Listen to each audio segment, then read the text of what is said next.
Hello and welcome to Midweek Gaming. This week we have some good topics, very interesting topics. Welcome, Crispy Bomb. How you doing? Oh, I'm good. We got the topics that I love, so I'm down with this. Let's do it, baby. Yeah, most definitely. Welcome, Mav. How are you? I am fantastic. I am excited. Thank you for letting me come on your show. And we got some interesting things happen today and some fun things to talk about, so it'll be interesting. Most definitely. I had to reduce topics. There was just too much to cope with. And welcome, Rubable. I can hear you laughing. How are you doing? I'm always happy to be allowed into somewhere where I can talk. Welcome, Mr. Tushy. How are you doing? I'm surprised you're on today because that Windows update. It took me hours to do that big Windows 10 update. As old as my PC is, it took about 15 minutes. Oh, it did on my computer, I can assure you. I couldn't believe it. Very lucky. But anyway, I'm doing okay. Happy to get into the topics today. Been in a very Gears mood lately for some reason. You have? It's been good. It's like a midweek gaming Gears community at the minute. It is. Welcome, VJ. How are you? I know it's a bit crap in your part of the world, but are you doing okay at the minute? I am. Thanks so much for having me on again, Stubbs. It's really appreciated, and it's nice to have a Crispy Bomb and definitely having fun speculation. It's been a long while since I've been able to chat live with them, and obviously we've got the two usual suspects in Removable Sanity and Mr. Gucci on, and no doubt they'll be causing some how can I put it, some interest. Anarchy. Yeah, I don't know about anarchy. I don't even know if they know how to spell it, to be quite honest with you. A-N-U-O. That's right. And I'm looking forward to a good show, Stubbs, and I hope my internet holds out. Yeah, hopefully. I mean, what's going on over there? I hope the situation calms down because it's terrible to see. It is heartbreaking to see what's happening over there. Absolutely. You know, it is. Welcome, Fugly. Welcome, Masshole 1977. Thanks for stopping by. Well, I'm not going to fall for it. I always say the panel members as well in chat. Welcome, Sonshu. Welcome, Shizno Elite. Welcome, Warwick Gaming. Welcome, Homer J 1889. How you doing? Thanks for stopping by. If you'd like to press the like button, share it out on social media, spread the word. Also, if you'd like to check out a gaming website, it's a bit more independent, a bit more reputable, if you ask me, than the major sites. Check out www.bg4ghub.com. It's just had a rebrand. It's much more cleaner, fresher on mobile and on the internet laptops. It's very good looking. If you'd like to check it out, I'd much appreciate it. So let's get into the first topic. Now, this is one that is really close to my heart, being a Gears fan. I've just returned to the game after a bit of a break because I got into a hole where I didn't think Gears 5 was very good, but it's in a good place at the minute, if you ask me. Now, basically, what happened was the Halo Master Chief Collection was announced for the Series X, big upgrades, 120 frames per second, 4K, 120 frames per second optimized. Now, one of the community member, Gears content creators, SAS Shadows, put out there that he'd love to see this, but in the Gears context, like the original trilogy 1 to 3 and the multiplayers remastered for the Gears fans. And then the Xbox marketing manager replied to him saying, "Get it trending, smiley face."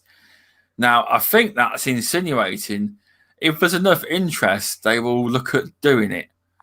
I'm going to go straight to Crispy Bomb on this one. What are your thoughts? Yeah, well, usually people leave me last for things like this, but okay. Keep it short, Crispy. All right, I'll under try. 3 hours. I'll try.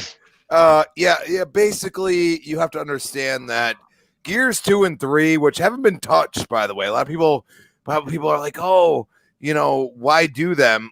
Yeah, because we're going into next gen, and there's a gosh darn point to do them. Also, if you go and play Gears 2 and 3 right now, they're on peer-to-peer servers, and having a Phoenix collection would actually give you multiplayer dedicated servers because they can do whatever they want. They have the cloud service, they have all these server farms, everything else. Like, they can do whatever they want. So it would be glorious to play Gears 2, not on multiplayer, but on co-op single player with one other person in 4K, 60 to 120 frames per second, and have them at least remaster some of the parts that are kind of janky, especially in the cutscenes and stuff like that.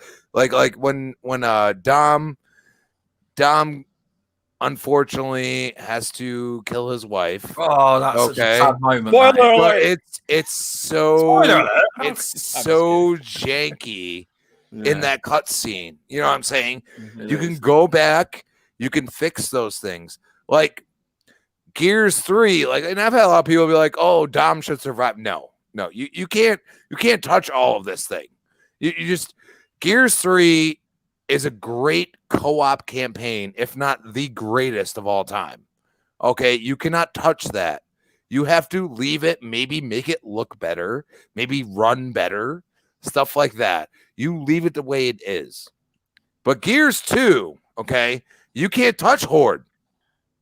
That Horde is what spawned games like Zombie Mode in Call of Duty and stuff like that. You have to understand, Gears 2 is the reason why I love Gears, because they literally spawned all of these different game modes for other companies because of what they did. And a lot of people don't understand. Dude, weapon skins? When did you hear of a weapon skin until you had that gold Lancer? Yeah, definitely. Now maybe it was out there on PC. I don't know. But as far as console gaming is concerned, there was no such thing as weapon skins in multiplayer. And Gears 2, for all of its faults on multiplayer, it was still very you had to play it. It was one of those things you just had to play. And you'd have more and more people inviting you to parties and stuff like that. Look, Gears is a freaking community, okay? Regardless of what you say. Stubbs just said it. Oh, I actually earn stuff now. Well, exactly, it's true. he saw a lot of people, including myself, calling out the fact that I can't earn anything when I play Gears 5. And I continue to play it. And that's the difference between me and somebody that don't play it, and I won't name him, that has a tattoo on his fucking forearm. But that's okay. Okay? But at the end of the day, I got to do what's right. And I got to say, my community, all the people that I play with, say the same thing I do. And yes, I have a gosh darn voice, so why not speak it? And then all of a sudden, months later, Rod Ferguson leaves. Everything is looking like dismal and horrible. And then they drop some greatness. And now you're going to get a campaign DLC on top of it. Think about this. Exactly. Look, and this is where you go. We're going to go into Halo. I'm telling you. Sometimes you need new blood, or you need new ideas, or maybe somebody old that comes in with a new idea because they've been working on other games. Rod was playing, doing Gears the whole time, basically. You know what I'm saying? He was Ryan Cleven been working on multiplayer for years for Gears. Yeah, okay, all right. Ryan Cleven left. I said yes, and everybody's like no, and I'm like, do you play Gears? Do you understand? Do you understand that the shit ain't going right? I'm sorry. We need new blood in there. And you know what? We're seeing the new blood. We're seeing the development. And you know what? Give them the budget. Let's see the Phoenix collection in its full glory. And you know what's the beauty of it? Gears of War Ultimate Edition. You don't really have to do much more than up-res it, bring more textures, put it at the ultra settings of the PC. That's all you got to do. Gears 2 and 3, you got to mess with. Okay? You have to mess with it. You have to make it what it should be. But because of the power of these consoles right now and the ability they have. You can do that now, and it will actually make a difference. And that's the whole point of it. We want to play the campaigns, all of them, at 60 FPS minimum at 4K. And I guarantee people's minds will be blown, even on Gears 2. I did, dude, Gears 2, but compared to Gears 1, was a huge leap back then. Huge leap. And it was only a 2-year difference. That's the crazy part. Yeah, 2 years. know. They can do this in a year. And if you're gonna push back Halo, you better bring Gears back in the forefront. And I know the coalition can do it. And that's the whole point. You want to have people forget about Halo's hiccups and problems. You got to bring Gears in here because it's Gears Forza Halo. That's what it is. Yeah. So for us Xbox fans, if we don't get the right product at the right time, yeah, Gears 5 didn't launch great, but I'll tell you right now that multiplayer was flawless the whole time. Yes, it wasn't what I wanted because I didn't earn anything, but at the end of the day, the game played great. It was the campaign when you got involved. It was online based. Yeah, a lot of people don't realize it was completely online based. Like, dude, like they messed with the formula that they already had with Gears 4 even. They messed with it, and they messed with it too much. They messed with the back end stuff, like the matchmaking, shit like that. Like they went with this third party called True Match, and it's still fucking with it to this day, and I hate it. I hate it for the dude. I can't even know who's in my party. Like I invite people, I have to ask them if they joined or not because I can't see that, and that drives me nuts. You know what I mean? So stop messing with the formula that you already have. You got the formula. But you got to make it better. And I think if they go back to their roots again, just like they did with Ultimate Edition, a lot of people, well, who's complaining about the Ultimate Edition? I haven't heard a single person. One of the greatest remakes of all time. Amazing. I mean, there is one comment in chat from Warwick saying he's actually wrong. I still want to play Gears of War Ultimate Edition online on the PC. The servers never work. It's not true. The servers are still there. It's just no one's playing it. So there's no one to play with. That's the problem. They are there. Welcome, Mr. I've got to get this right now. Welcome, Mr. Camion. Thanks for stopping by. He is the man behind a lot of the Phoenix Collection artwork you see online. Some great artwork there. He's also got a great YouTube channel. Welcome, Matt Barnes. Welcome, Max. Yeah, sorry, carry on. Yeah, but this is the whole point, okay? Sorry, Cerebral Paul, welcome as well. Okay. You have two games that are beloved. Like usually, like don't get me wrong, there's people that love Gears of War, the original, okay? But usually the argument is Gears 2 or Gears 3. And both of them have a huge fan base just for the two games alone, not just necessarily the franchise. Okay, Gears 2 brought us a lot of things we've never seen in gaming. Gears 3 tenfold, at least campaign-wise, made it even better. Like you how many games can you play with 4 people? You know, so 3 you plus 3 other people. How many games that are AAA quality that give you the experience you had? That not only that, I actually love the arcade mode. Once you try to go try to beat that on Insane on with the arcade freaking you know, all the stuff like the comet thing. Like literally, I played the last level like 30 times, and I had the comet thing where I could just run around and I turn into a comet. Okay, and they couldn't shoot me, and I still couldn't beat that shit. All of us had that. You know, the multiplayer, the multipliers were incredible in that game, and because it was so hard, like, dude, I beat Insane Horde once on Gears 3 once. Wow. And I beat it on Thrashball, and literally I had one of those centipede freaking things. I don't know the exact name for it, but it was chasing me for like an hour, and I had everybody yelling in my ear like, kill that thing. And I'm like, dude, I gotta shoot it in the ass. What the hell you want from me? Like, this thing is just freaking chasing me like nothing. So I'm running around a box for a good like 20 minutes, and I'm like, finally I killed the damn thing. I'm like, well, you all died, so you're sitting there trashing me. Just saying.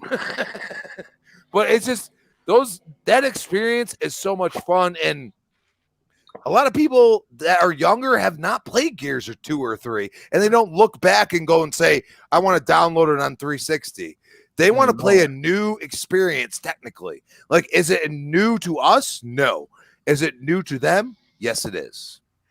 Oh, most definitely. I mean, that's why I believe that they should be remastered for next gen so these kids can play it, because I truly believe that Gears will return to, done correctly, will return to prominence where it used to be.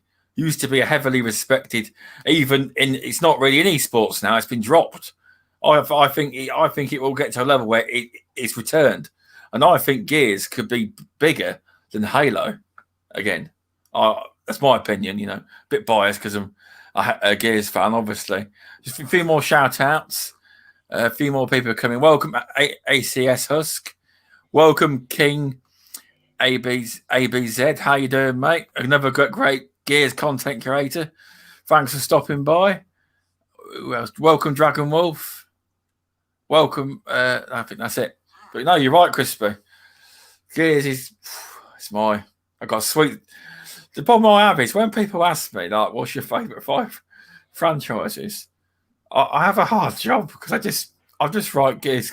I just write Gears of War in. That's the problem, you know.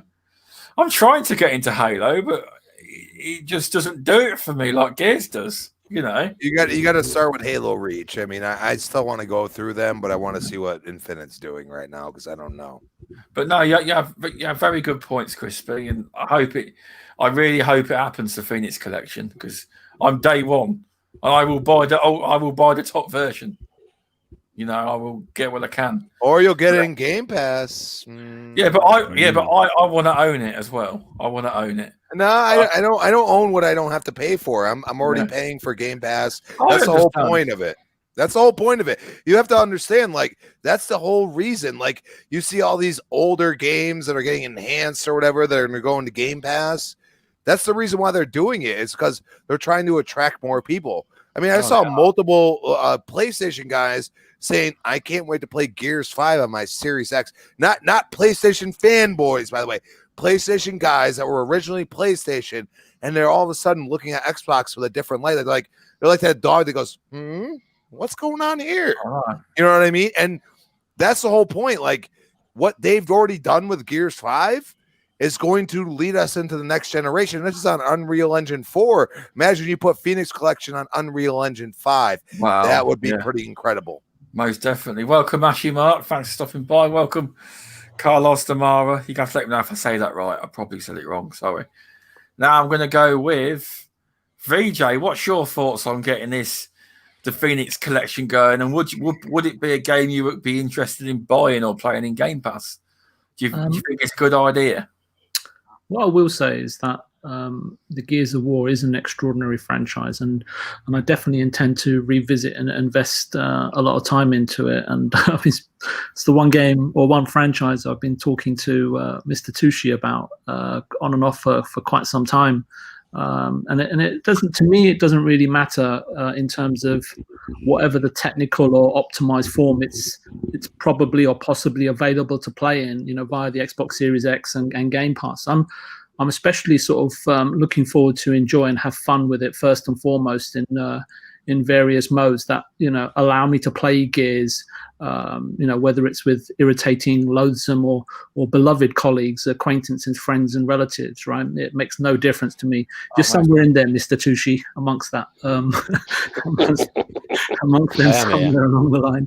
It's one of those creations, and let's be honest, there's been over the last 30 or 40 years there's been an incredible amount of franchises or one-off games, some we know about, some we don't know about, but it's one of those creations that's akin to something that smacks you on the forehead and you never forget about it.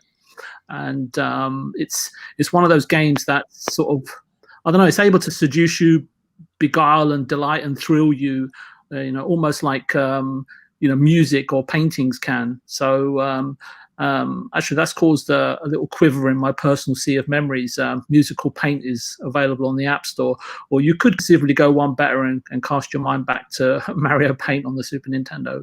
But anyway, I'm veering off topic a little bit, but yeah, that's all I've really got to say. Yeah, no, but you're all right. I mean, definitely. Once you get your Series X, we can team up with Mr. Tucci, run you through the GEARS5 campaign, and Oh, yes. then take you to my favourite place, King of the Hill. What, Mortal Kombat? No. Welcome, Infinite. Welcome, Stinking Corpse. Thanks for stopping by. What else we got? I think that's it. So exciting. Hopefully the Phoenix Collection does happen because Xbox can see it, and I do believe Phil Spencer and the big wigs have seen it. I think they're just trying to see what momentum they can get. Now, what's your opinion on this, Mav? I think it should happen. That's my opinion on it. Now, Gears of War is, in my opinion, the 1B of like Xbox franchises. You got Halo and you got Gears. Then you got Forza, because Forza is pretty much for racing guys, right? Yeah, it is. So, and there's not, in gaming in general, there's not many franchises that are as synonymous with a platform as Gears is with Xbox. You have, Mario, you got Gears, you got Halo. PlayStation has like Uncharted and some of these games, but Gears is up there right with the top echelon of games. And Gears is also one of the last major franchises that has a huge single player, also has a huge multiplayer, and you could argue which is more important, right? Some guys love single player more, some guys love the multiplayer more. It's also got, all these other modes. It invented Horde mode, which pretty much every a multiplayer game has had some kind of iteration of, right? Yes, you're right. The actual storyline is deep and it has a lot of heart to it. There's very good storytelling going on, even though it is a little bit like, hey, bro, what's going on? It's fun. It's like the popcorn movie experience, but in a AAA way that everybody kind of enjoys once they dive in, right? I don't know anybody that's played Gears and actually gone through the story that's like, hey, I hated that. Maybe there's some people out there, but it's just a great franchise, and it deserves more than we got this past generation. Now, we got 2 great games, okay? But a lot of the franchises with Xbox kind of faltered with Xbox because of early back 2013, 14, 15, those years. Yeah. A lot of people just kind of started, hey, I'm going to play PlayStation. I'm not too high on Xbox right now. And you saw a lot of these massive franchises that suffered themselves because of the loss of excitement about the brand at the time. Now here's a new dawn. It's a new day. We have new consoles arriving. Phil, the magician Spencer, has turned Xbox around. We are headed to a place where now the consoles are going to be more powerful than ever, more closer to PCs. And it is an opportunity for everybody jumping on board with Xbox to live and enjoy one of the greatest franchises in Xbox history in the right way. And I think they should go beyond just a remaster for Gears 2 and Gears 3. I want the Halo 2 anniversary treatment on that. I want Blur Studios or whoever to go in and make the cutscenes just mind-blowingly gorgeous. I want full new textures. I want the ability to go and switch between old and new on the fly. I want all of that, and I want a cohesive multiplayer experience that is tied as one experience for the whole community to enjoy, that has every map from every Gears of War game and every Horde mode from every Gears of War game in it. And I want it to be a massive release, and also release it with new content, because that is key. If you release something like this and you release it with new content, it is going to attract more people.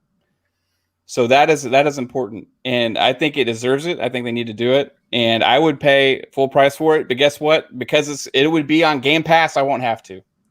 Oh, most definitely. I definitely agree with you. Did you ever play Beast Mode on the Gears 3? It was actually fun. That Yeah. I loved. Mm. And it's such that was a mode I wish they would bring into Gears 5. Well, that's where Gears Judgment actually screwed up, and they tried to make it what's called Overrun. Yeah, that was poor. Which was a new style, but the problem is that their multiplayer elements sucked. Like people were playing the regular multiplayer, and they were like, okay, I have to choose between a Nasher, a Marksa, whatever it is. You know what I mean? Like all those weapons, like a Lancer, like you only have one choice, and they that was all people who could fly. A lot of people don't realize that. Like they did basically the multiplayer. So, Overrun was fun for a period of time, but it was basically horde against people. That's basically what it was. It wasn't. Speaking of the weapons, Crispy, because I had this talk with PTK Blam on Shop Podcast, and he was going over what are the most iconic weapons in video game history. Now, Gears of War is right up there because not very many games you have just a weapon that you can name or you can show a picture of, and immediately you know what game it came from and what platform it's from. And that's the Lancer. I mean, you could sit here and say all day the most iconic weapon in gaming is the Lancer, by far, no doubt about it. Literally, the one thing that sold me on it, dude. I was a PlayStation gamer. Energy sword. I literally no energy sword. It's a sword.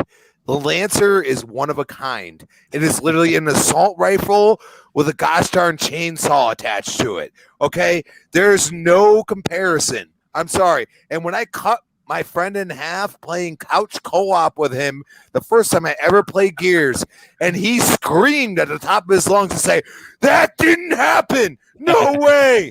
And I was hooked after that. What a humiliating way to be taken out, being chainsawed from behind.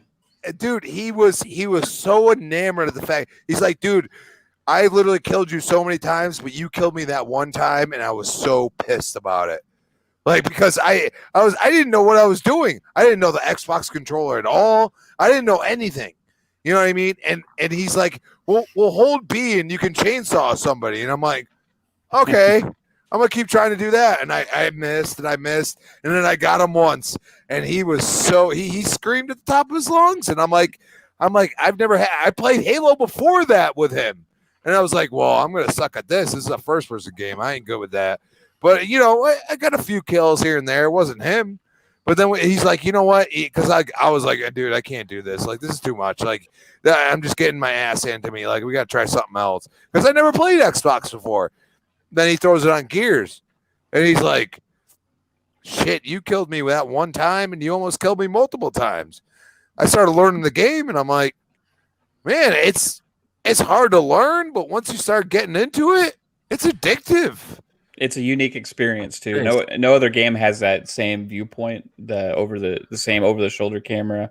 That's kind of like a little bit away, with the roadie run, But you zoom in and you actually go to first person. A lot of people don't realize that. It's still unique to this day, which is crazy. Yeah. Like that's why I actually got into PUBG for a while, because you could play in first and third person simultaneously if you wanted to. Like, why can't games do these things? Like, if a stupid game that started in preview like PUBG can do that, why can't we have a Last of Us then go to first or third person? Or why can't we have a Spider-Man that can go to first or third person? Why can't we do that? I don't understand. Like, I understand immersiveness and this and that, but at the end of the day, people have their preference, and like my preference is always going to be third person. That's why I'm not like writing off any of the PlayStation games, but I'm not going to buy a PS5 for it.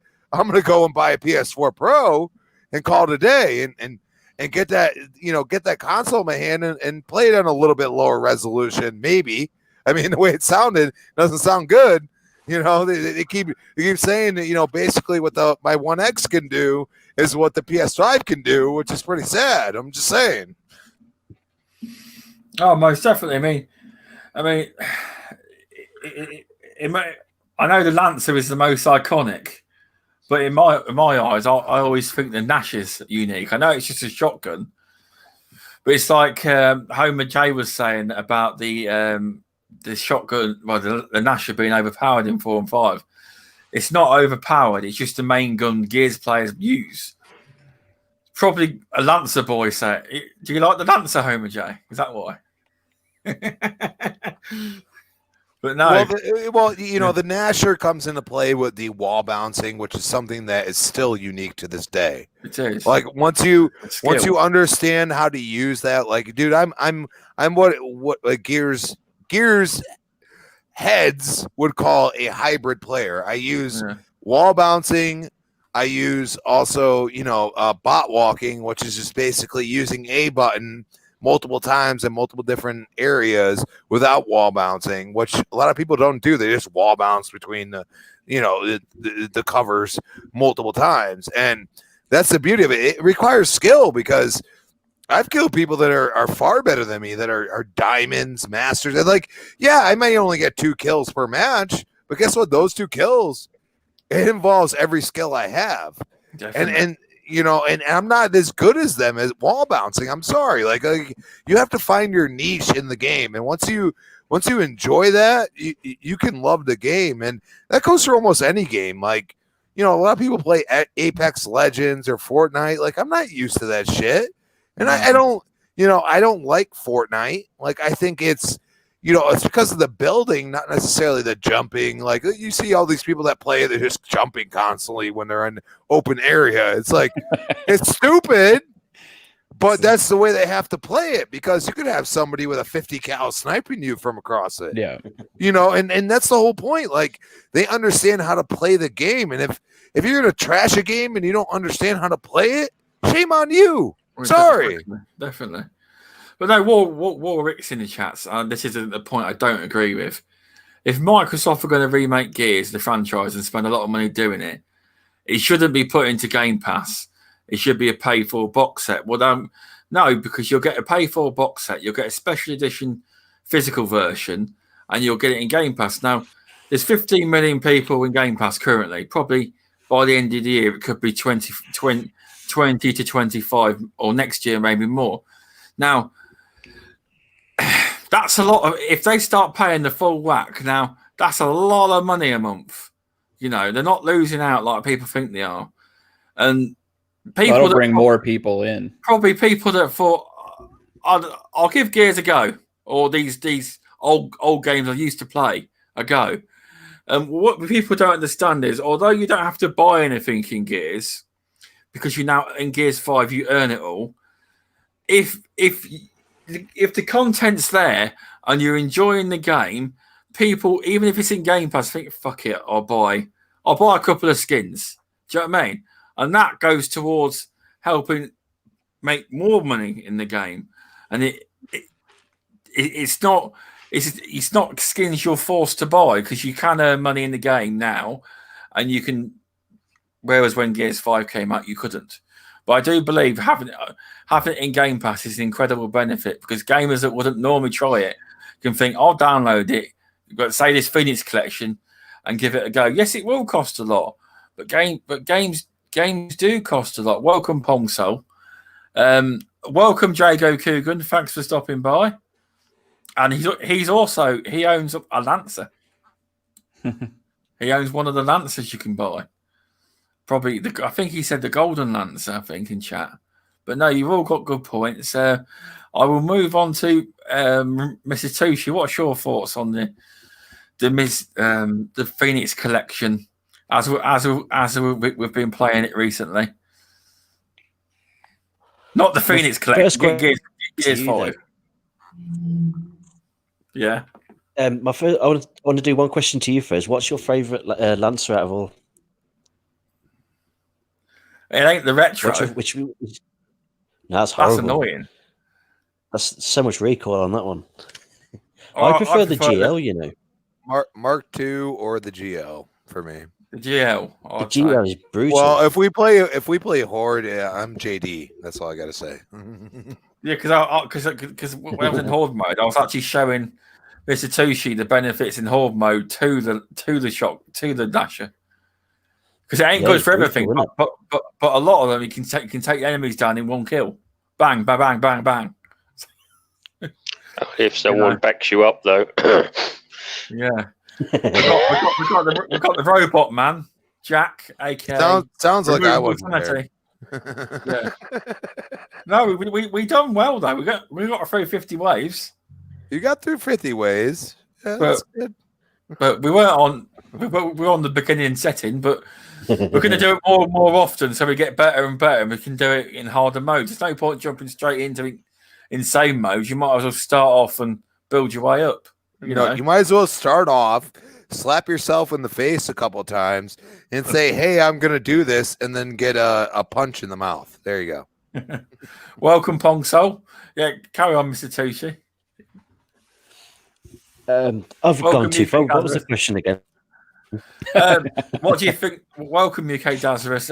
What do you think to there being a Phoenix collection and gaining momentum? And would you like there to be one? You know, just for the original trilogy, Gears 1, Gears 2, Gears 3. Obviously, with Gears 1, because it's already been remastered, you only need to optimize it for the Series X and Series S.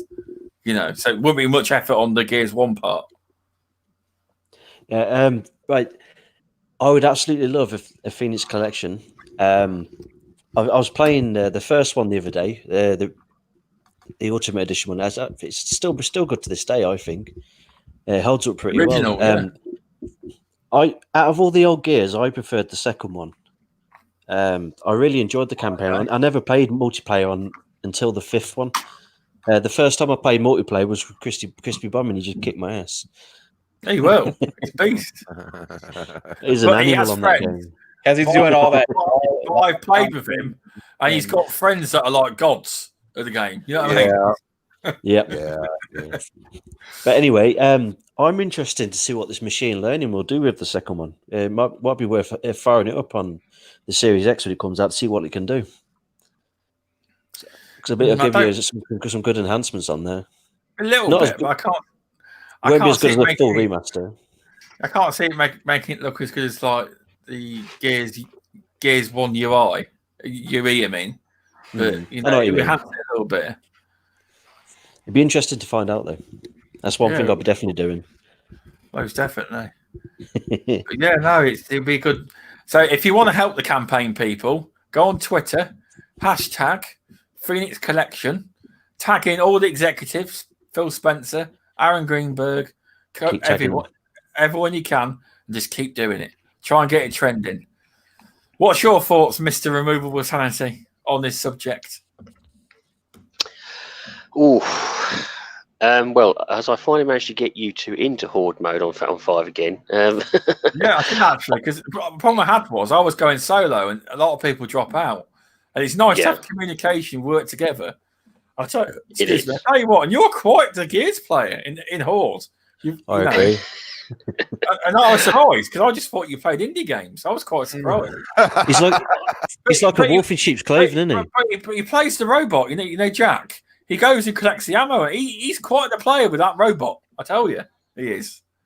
He's like a sheep in a wolf in sheep's clothing, isn't he? He's telling us what to do. It's like, come on, you know. We don't want no more. I'm a bit of a support player there. I did tell you that I did start off with AAAs, and then I kind of transitioned over to indies. So Gears was one of my addictions at the time. And I've gone through, I did insane mode on the first one. And everyone who's ever played the first one, you know how hard it is. And the Horde in the second one, just for me, that was the pied de resistance at that particular point. I do like Gears, more so for the story and the dark male camaraderie, which I hadn't seen really too much before. It was very much more of a gritty story style. There was also interlaced in there was some really emotional bits for us men. As you said, Dom's wife, that got it choked me up a little bit. These little things. I guess I hadn't really experienced before. For me, I'm going to say something a bit controversial, so don't everyone bite my head off. I would like to see the entire Gear series, including Judgment. And I know everyone's going to hate me for that. Remastered. Not my Gears. Not my Gears. No. I think if it's got the Gears name on it, put it in, regardless. Just put an asterisk on it when it starts. Yeah, I don't. I don't mind. I would say do actually get all the options. A bit like what was previously said. Try and do a Halo-esque where you can turn on maybe the old graphics, then the 4K, and switch in. Add all the multiplayers in one easily access, but also at the same time, I would say make that your experience carry over regardless on all Okay, multiplayers. I will cut you off real quick. If you were to include Judgment, you would have to put that before Gears 1, by the way. Yeah. So I don't believe that's the right way. This is not Reach. Halo Reach is a great game. Gears Judgment was a horde-style campaign. A lot of people don't understand that. But if you go and play it now, you can go on the 360. It was a horde-style campaign. It brought you completely out of what Gears is. They tried to make the horde the campaign. I'm not a fan of that. And basically, the campaign was the horde, and then they had Overrun as the horde that you would have in the multiplayer. It doesn't make sense. It doesn't work, especially before, technically, the story goes before the other two games. So, you know what I'm saying? It doesn't make sense. Yeah. Leave it out. Leave it out. I mean, you could tweak it with different options. I'm just saying there is potential to do tweaks to it. People look. You have to go about community. It's like saying that like all of a sudden Halo 4 has a great multiplayer or Halo 5 has a great campaign, and people are gonna be like, "Well, I'm already off put by it. I'm good with that." Like they're done with it. You know what I'm saying? And that's the point. You can't mess with what's already happened, and you got to use what you already have. You have Gears 2 and 3, which, like I've said 100 times, that's usually the fight between anybody, which is the greatest Gears game. So they haven't been remastered. They haven't been remade, whatever you want to call it. That's the focus. It's not Gears Ultimate Edition. Gears Ultimate Edition's already been done. Gears Judgment came after all of them and actually was a prequel to all of them. So just leave it alone. It's there. Sure, if you want to play it, you want to know Damon Baird's story, by all means, go ahead and play it. But it's not the same. It's not what I felt in the first three. You know what I'm saying? And that's the problem I have. Like, you haven't touched two of the three. Touch them. Let's see what happens. I'm sure there's content that we don't even know. Think you could be. I think you could just do it all in one big package. Do the whole thing in one go. Obviously, as you said, 2 and 3 is the main focus. But I kind of see Judgment as a bit of a DLC, to be honest with you. Well, you have DLC potentially didn't work, but for all of them in Gears 3 with Aftermath, a lot of people don't remember that. That actually goes before all of them. That was like literally on E-Day, like to the T, with Alicia and then what's his face that is basically the cigar smoking Marcus there. Like, you know what I'm saying? Like, dude, like you had Tithe still there, like after he already was passed along. Like it was very nostalgic. Like, if anything, make a game out of that and say fuck Judgment. Judgment is been thrown to the bushes. Like I would like it to be. It's one of those things. It's for me. It's there if people want it, and if they don't, it's there if they don't. As long as it doesn't distract from the main aim of 2 and 3. It's just I would suspect a bit more value in terms of the overall package. Now you're right. Some people also we were thinking from the community. We're looking at people who've never played it before. So some may want to try it out. I'm not saying if it's all in one easy package. They may do. It could be like the Halo Master Chief Collection, where it could just be popped in years after it actually comes out. Yeah. I actually had fun with the game. It wasn't like as good as Gears 2 or Gears 3, by any means. But I had fun playing it. It was a different experience for Gears. You could tell it was made by different guys, right? But I just looked it up. It has a 79 on Metacritic, so it's not like it's a 5. It was pretty overall decently received by critics. Not like some games, But I think it's what you're worthwhile saying having it is- in there for the history of the franchise. So what you're Yeah. saying is that the trash of Gears is better than Days Gone? Is that what you're saying? Yes. I've never played Days Gone. I'm so I sorry, can't I'm say being that. cheeky. I'm sorry, guys. regardless of whether we like it or not, keeping the history of it, its faults and all, keep it in there.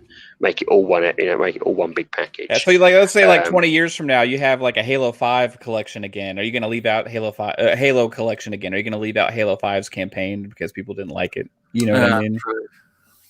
And if it was me, in terms of how the digital and Game Pass, yes, make it Game Pass.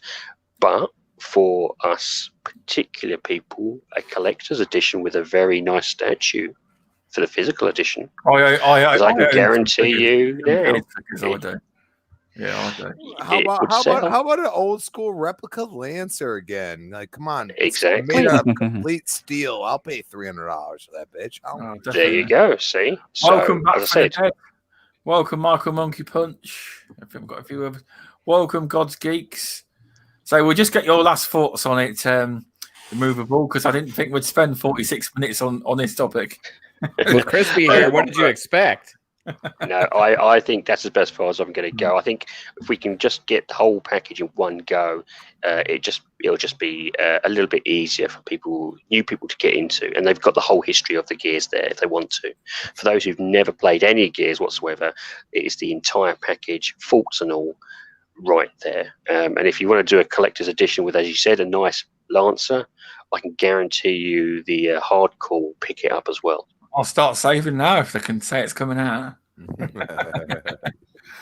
Definitely, yeah. No, thanks for all your opinions. It's been really, really good conversation. People from the Gears community have also stopped in.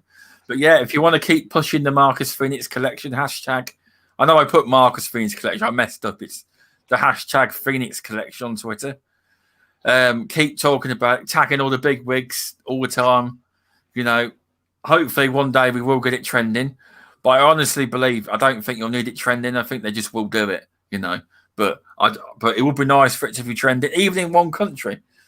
It's a start. I mean, it will help. Anyway, thanks for the great topic. It's been a very good conversation. Now, there's been a lot of news dropping today. There's some news drop that this is quite big news actually, with all the delays, etc., from Halo Infinite game. The Halo Infinite director and long-term 343 Industries executive Chris Lee has left the project, according to a new Bloomberg report. It's true. What are your thoughts on this, VJ? Me? Yes. Oh, Yes, I didn't me first. Oh well. I don't know. It's a really interesting one. When I first came onto the podcast scene, it was back in July, and I think it was July the 12th, or maybe in the second show. It was July the 12th, and then also 19th of August with Cybernox, when the initial issues came up with Halo Infinite. I mentioned in a really subtle and polite manner that Chris Lee and additionally, I think Bonnie Ross at the time were not up to the task.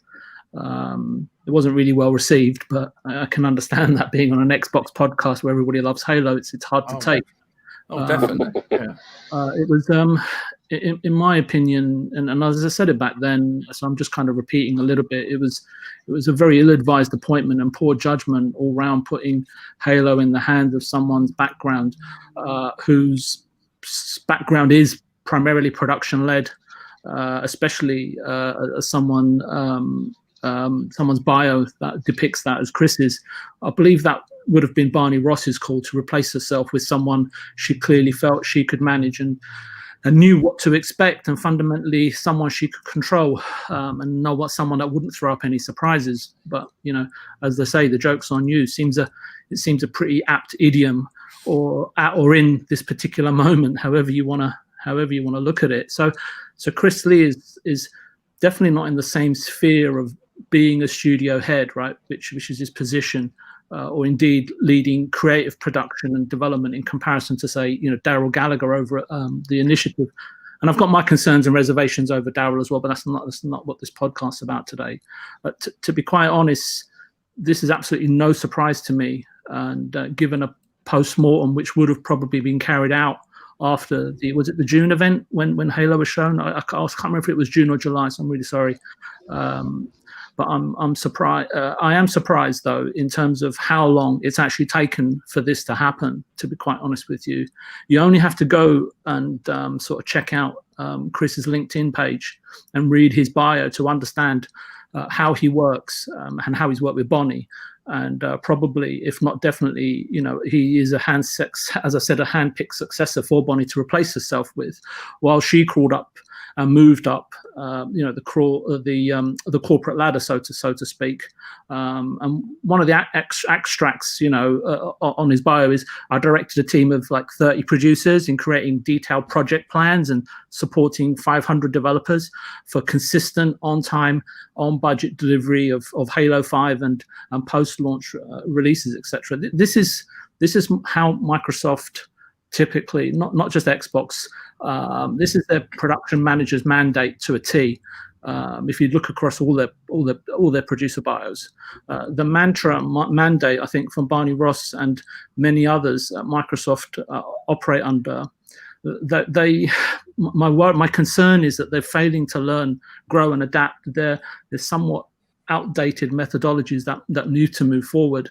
And I think some of those, some of that applied to the conversations I was hearing in terms of Gears of War just now. And no wonder Bungie, do not want to, really want to go back to Microsoft, right? I think that's partially why they left as well. Albeit Bungie did say at the time when they left Microsoft that they'd learned a lot about how to manage production, but it just wasn't ideal in terms of how they wanted to operate. No one can argue that some of the Xbox games that I've seen could have been better, and they may well have been, right, if the production ethos was better as well at Microsoft. I said back in July as well, what I see is the current school of thought at 343, and this is exactly what I said, is to have marketing unique selling points and timelines first and creativity second ethos. However, it leads to a very generic look and feel for a title, and titles should be, especially a title like Halo, let alone Gears of War, which I know is many people's favorites, that should be blowing the public away. Who is the Levine, Ken Levine or Mikami or Corey Barlog of this project? It's not Chris Lee, and it definitely wasn't Barney Ross. I think Chris's role is predominantly that of managing the studio, project expectations, quality, and communicate everything, good, bad, or ugly, to the management and stakeholders above him. And I think really the state of Halo as it is, and this is not a slight on Halo or 343, I'm just thinking, just looking at the situation without any emotion, he has completely failed. At the time, I also requested that Barney Ross, or I suggested, I don't work at Microsoft, sorry, so that Barney Ross should probably be removed as well. But she's pretty smart and corporately savvy from what I can see. I'll give her that. Most people in corporations are quite mercenary at that level. She is too high profile, I think, right now as a corporate VP at Microsoft and head of Halo to be removed right now. I think it would just be too much of a rattle to the foundation of Xbox and what they're trying to achieve right now. In the longer term, Daryl may well be a better fit as one of Phil's right-hand men. Back in July, I said also is Phil is doing great things, and however, he needs to be, in fact, how can I put it, much more sort of creatively ruthless going forward, right? He's a nice guy, and I think he's taking a lot of people along with him for the journey, rather than he needs more people that support him through his journey. That's what I'm seeing. And I still feel that today. So I haven't changed my tune or my thoughts or exactly what I've said. I'm pretty consistent with what I see, right, and what I hear and what I can ascertain, which is limited, right? It's in a narrow band of frequency, right? I don't work there, right? So it's just an opinion, right, at the end of the day. But I remember that, what was it? Harry Callahan said, a man's got to know his limitations. I think Phil needs to address the limitations of some of his management. And I think Chris Lee is just a token sacrifice at this moment. I think there's a lot more work to be done there. I'm genuinely concerned, Stubbs, that some games we are looking forward to are going to be made in the same mold with the same production methods, with developers on their knees rather than an uplifted manner. And I really don't want to be back here in 5 months quoting everything I've said today. I mean, in my final thoughts, and this is something Crispy Bomb said, and I think I agree with him quite a lot. It's nothing to do with the IP itself when he was talking about taking Gears to the next level. Halo, the IP can be revived and evolved by innovators, definitely, but definitely not by a marketing and production cookie cutter style studio that Xbox has created in 343. And yeah, that's everything I've got to say. So I hope that helped. Oh, most definitely. I mean, obviously, Halo Infinite has got to be good, but the thing is, what I'm saying is they've got to bring out Halo and prove the studio themselves have still got to prove their worth as the game, because there are problems there. You know, people are leaving, as you say, but like a lot of Xbox studios have to prove themselves first. It's not negative. Some people might deem it negative, your view, but it's just they've got to have a proven track record, and currently 343 actually haven't. You know, yeah, I mean, Halo's not my thing. I prefer Gears, but you will hear me say for a long time I slated Gears because Gears 5 when it released, and it was good when the campaign was out, but then the multiplayer went downhill, and that's where true fans call the game out. You can't just blow smoke up their ass and say, yeah, you're doing good, otherwise things won't get better, you know. But yeah, you have got a very, very good point, you know. But and people in the chat, Phil Spencer is doing a very good job, Xbox are, but he's tuning the entire company and all the studios to do the same, and they will get there. So I don't think anyone's being negative. It's just a different spin on it.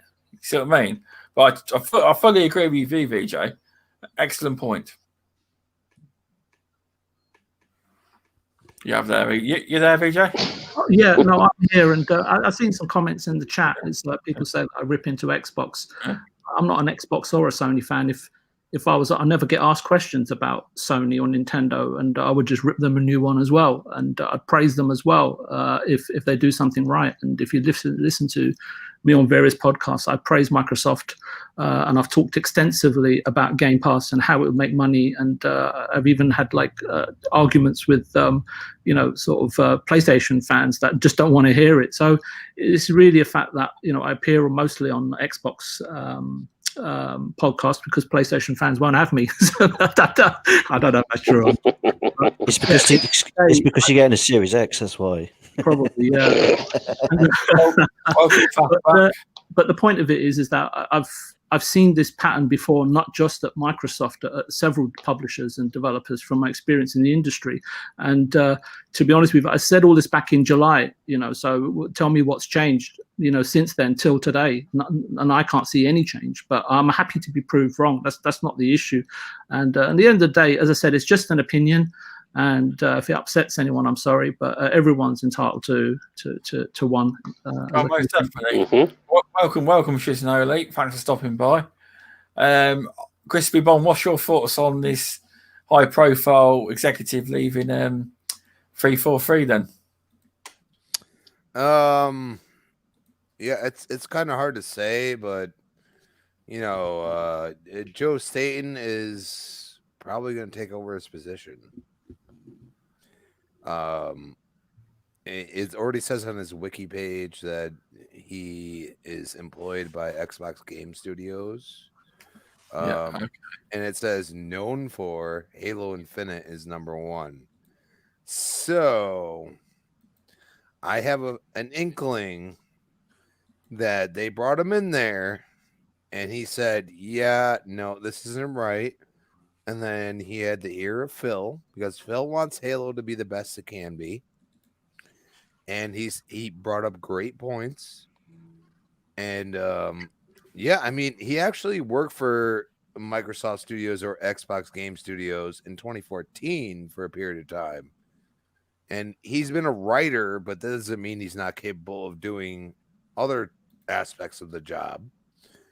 I just have an inkling that you're going to hear an announcement that he's going to be, because basically Chris Lee was almost he was the lead of just about everything. He was under Bonnie Ross, basically. A lot of people don't realize that. So for him to leave, that goes and said there's a shakeup happening. And I mean, I think Joe, because of how many Halo games he's worked on or written for, he loves Halo. You know what I'm saying? And Bonnie's probably on the hot seat, not gonna lie. But if she goes and throws a shakeup real quick, they got to see what happens. I mean, this is a corporation. We're not sitting here acting like it's not. That's what Microsoft is, a corporation. And they're not delivering. They you got 7 years on this game. Come on. I know. It's too long. It's too long. It's too long. And it's not necessarily for me or you, Stubbs. It's for the Halo community. Like I said, that's the reason why I brought up, to removable. He's like Judgment. And I'm like, no, I don't want people to start with that game. You want to start with a game for a franchise? Halo Reach is amazing, and I'm going to beat that game. I beat Halo 3.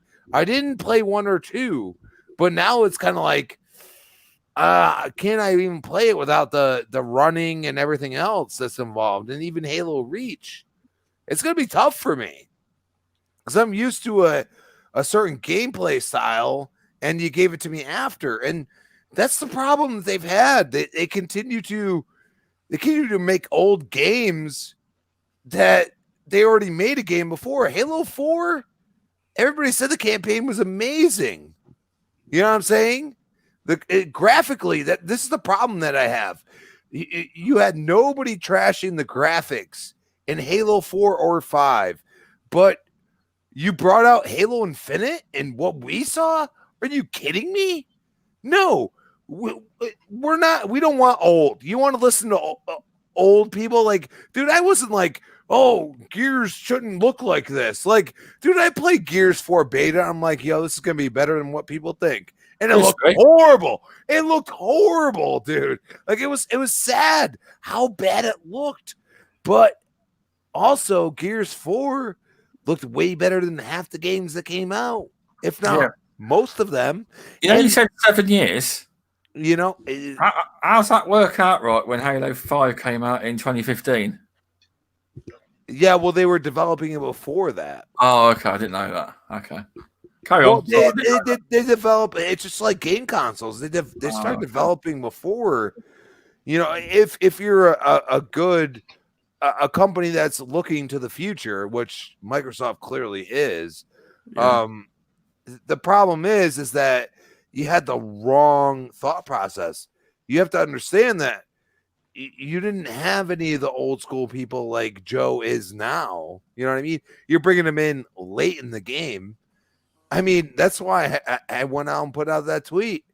Delay it till 2022. Delay it till 2022. Get it right. Do what's right for especially the Halo fans. Do what's right. And you're going to take heat. You're going to get hate. You're going to do whatever. But for Xbox fans, you bring out a Phoenix collection. You bring out things before it that they're really geared towards the Xbox fans. They're going to wait and they're going to enjoy what they get. But right now, you have this dude, Chris Lee. I mean, he's up there. He's up there. You know what I mean? Like, you just said something that just triggered something. I think I might have made a mistake. I think the reason why he's gone now and didn't go back in July is that the gentleman that you mentioned that had been assigned to the project, I think that typically visible to me would be that there's been a handover process during this time frame. Well, I mean, he's, most corporations give you a choice: find a new job, step down, or get fired. One or the other. You know what I'm saying? Or get promoted. Usually, no, you're not going to get promoted. If you're on the hot seat, you're gonna be on the hot seat. It's gonna get real warm. You'll be surprised how many bad managers can get promoted because they don't want to face the backlash or inevitably pay out. Well, I mean, some companies work like that, and they say, "Okay, we're going to move you to a different project." You know yeah, what I'm they put me on a saying? project that they can keep track of, and they can kind of sideline you but move you up, so you don't make too much of a noise. He probably didn't want to move over to Bug Snacks. Sorry, everyone. Well, it's free now. No. Mr. Tushy's being funny. He's changed his avatar and name to Sandfox. Oh God! Hey, VJ. Friday. You're trying to get somebody hard over here. No. Welcome in the game of backstopping, my mate. It was Daz's idea. Oh, okay. Move on. I already said my point. There you Okay. go. Hey, people cut me off, damn it. Who were we talking to? I'm lost. You're talking to Crispy. Crispy, right. Yeah, and I said move on. So there you go. I'll move on. Right. I've just seen some breaking news, by the way. Just a quick interlude. Yeah. Aaron Greenberg is on Twitter asking people, would they like to buy an Xbox mini fridge if we were to make one?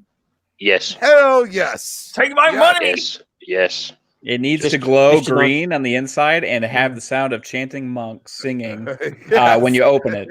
Yes. Yeah. It's winning by 59% votes, isn't it, as well? Yeah. 15,736 votes so far. Oh, yes. Yeah. I'll definitely buy one. Definitely. Fun speculation. What's your thoughts on the Halo situation? Well, I just hope that some of these PlayStation fanboys first that decide to get a Series X don't accidentally buy the mini fridge and try plugging it into their TV. Okay. But going into the this amazing topic about Chris Lee, who I don't know, so I'll be careful what I say. So it seems to me like Microsoft may be learning from some of their mistakes with acquiring some of these other studios and kind of leaving them alone. And they have formed their own studios with the initiative, 343 coalition, right? And we've had some success there and we've had some failures. Where I think we've seen some failures before is by maybe non-creatives being in charge, right? Talking about people that they've worked on games. But as far as work on games, that means being in charge of making sure that the game ships, right? Or making sure that this department finishes what they're supposed to do. Not actually ever being a creative that is creating stuff for the game. Like some other studios, you can go into a bunch of these legends in the gaming industry, who started game studios and stuff. And at heart, they are creators. Right. And they've started and created some of the biggest and best game studios out there that have gone on to, for example, like Todd Howard. Right. These guys are passionate about what they do. And that kind of goes down into the studio. You can have bad management at restaurants, grocery stores, or wherever it is. If the manager is not necessarily good at managing and is not necessarily passionate about what they're doing or whatever, then that can trickle down into the whole organization and create failures. So I think it usually starts at the top of whoever's in charge for that studio. I don't know if that person is Chris Lee. So I think this person might potentially just be a scapegoat. Right. Could be. You don't actually know. So we don't know, so what I hope is that whoever is in charge of a game studio that is actually making the games loves to play video games and loves to create video games and knows how to create video games, right? As opposed to just managing people. So that's kind of my thoughts on it. Now, I don't know these people. I've looked, like VJ said, I've looked at their past and I've heard them in interviews before and stuff like that. And so I will say that some of the people that seem like on some of the Microsoft studios seem like they're more just managers, right? Yeah. Executives, faces, right? And not as much of the creative type like we see some of these other studios, Tim Schafer, for example. Right. So like these guys They can't just like create a studio and then say, hey, we have our own Tim Schafer, we have our own Todd Howard that we're starting up the studio with, right? That's why they're acquiring these studios that have these amazing creators. I don't think they have that person at 343, and that might be the problem. Yeah, it might be. I'm asking for everyone's comments. I don't really have a view on it because I'm not into Halo. I don't know much about the situation, but as you say, it always depends on who you got in charge. I mean, the 343, all the developers working on the game could be full of passion, but if your work's not getting seen at the top and it's negative, it makes, as you say, everyone else's work go downhill. If it's all just deadlines without understanding, exactly, then it doesn't matter. Like if in my business, if I tell people, hey, you're not getting results, but I can't show them how to get those results, right? Then it doesn't help them in any way, right? So, and this goes, and it's not just Chris Lee. Now you go back into last year, you had the creative director left, and then also you had a lead producer left as well. So this is the third person that is a high up at that studio leave during the supposed last year of development of Halo Infinite, and that's not normal. No. It does spell trouble, but I do have faith in Joseph Staten. He is a creator. He is a writer. He has a passion for this, and there's two people that I think are synonymous with Halo in creating what we know as a Halo brand. And one of those people is Joseph Staten, and the other person is Marty O'Donnell. So one of those two people is back on the team now, and I hope that he stays in a prominent position there because I think it'll ultimately just be good for the brand. Oh, most definitely. I mean, that's what they ultimately want. They want Halo to thrive and do well, just hopefully in the end, because the amount of money they've invested, hopefully it's worth the return, hopefully it is, So 100%. Definitely. Right, Mr. Tucci, have you got any thoughts on this subject? I haven't got much, but all I can say is there's obviously some problems been going on at 343. He's been moved to another department, hasn't he? He hasn't left the company. It still works for Microsoft. Yeah, he's been moved to somewhere else, hasn't he? Oh, okay. Maybe they're doing a big reconstruction for higher up. Maybe. Well, we don't know, do we? Yeah, so I don't think we know enough necessarily to say anything 100%. No, most definitely, I don't have much to say on that subject at all. No, you're fine. I mean, have you got any thoughts on removable sanity? I can only go from my experience, and what I'm going to kind of say is that I work in an industry that has a kind of very similar MI5. Yeah, no, I got that. Very similar structure to the gaming community in terms of how leads are, how there's always a creative director. There is always you are that person. I'm not going to say anything. There is a creative director. There's always a program lead, and what I will say is, with any project, there is a management. Sometimes doesn't understand that the team underneath it. It's a very careful balance. Your program lead is needed to ensure that the creative director doesn't, because that's what their job is. Their job is to ensure that new ideas are put forward. The creative juices are continuously flowing, and it's moved in a way that's going to make the games feel fresh, or the design feel fresh.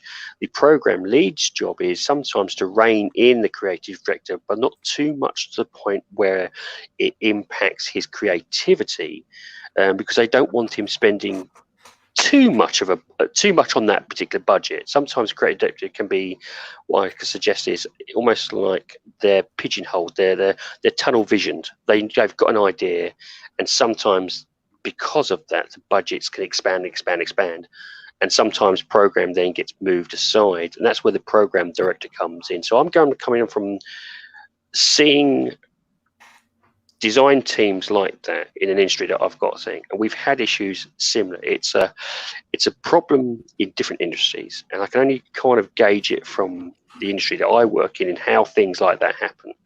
Now, it is very telling that the creative director left, and now the kind of, it sounds like from what I'm gauging is that they kind of in that case said, well, look, the program director or has kind of said, look, you take on that creative director as role as well. You can try and basically do both, try and save some funds, here's some cost. And that itself doesn't go down well. It literally does impact design. It does impact things, because you do need a clear distinction between the two roles. They have to also, at the problem being, work cohesively with each other. And if there's any friction between those two roles, the program or deadline or even the actual project itself will have major issues.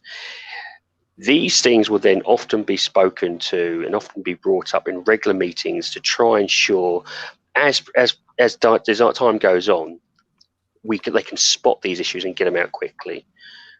The fact that these people have left in quick succession, from my point of view, tells me this is a kind of blind spot for those who are up high.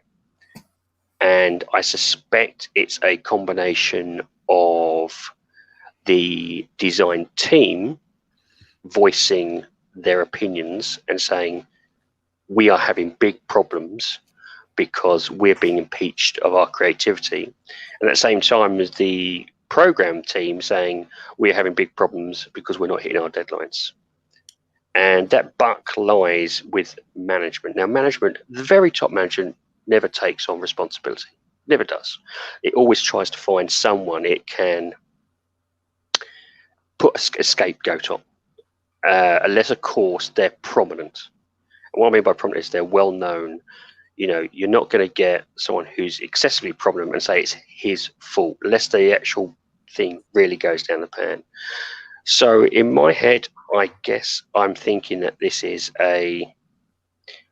people have mentioned before, it is a kind of mix-up, but this is a mix-up through necessity rather than a choice. I suspect Phil's gone in, he's had a meeting, and then he's gone, what? Why is this happening? Why are we getting these so many problems? It's been so many years now. Why are we still having these problems? And at this point, they're trying to scramble around and almost find someone to take over these roles. The problem being is, I don't think people want the role.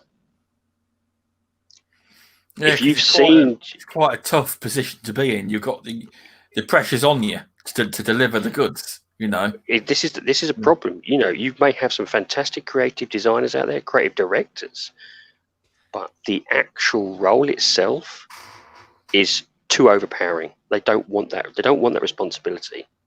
And so unless you've got someone in the industry that has that experience on a regular basis, shoving anyone from underneath is just going to cause more problems.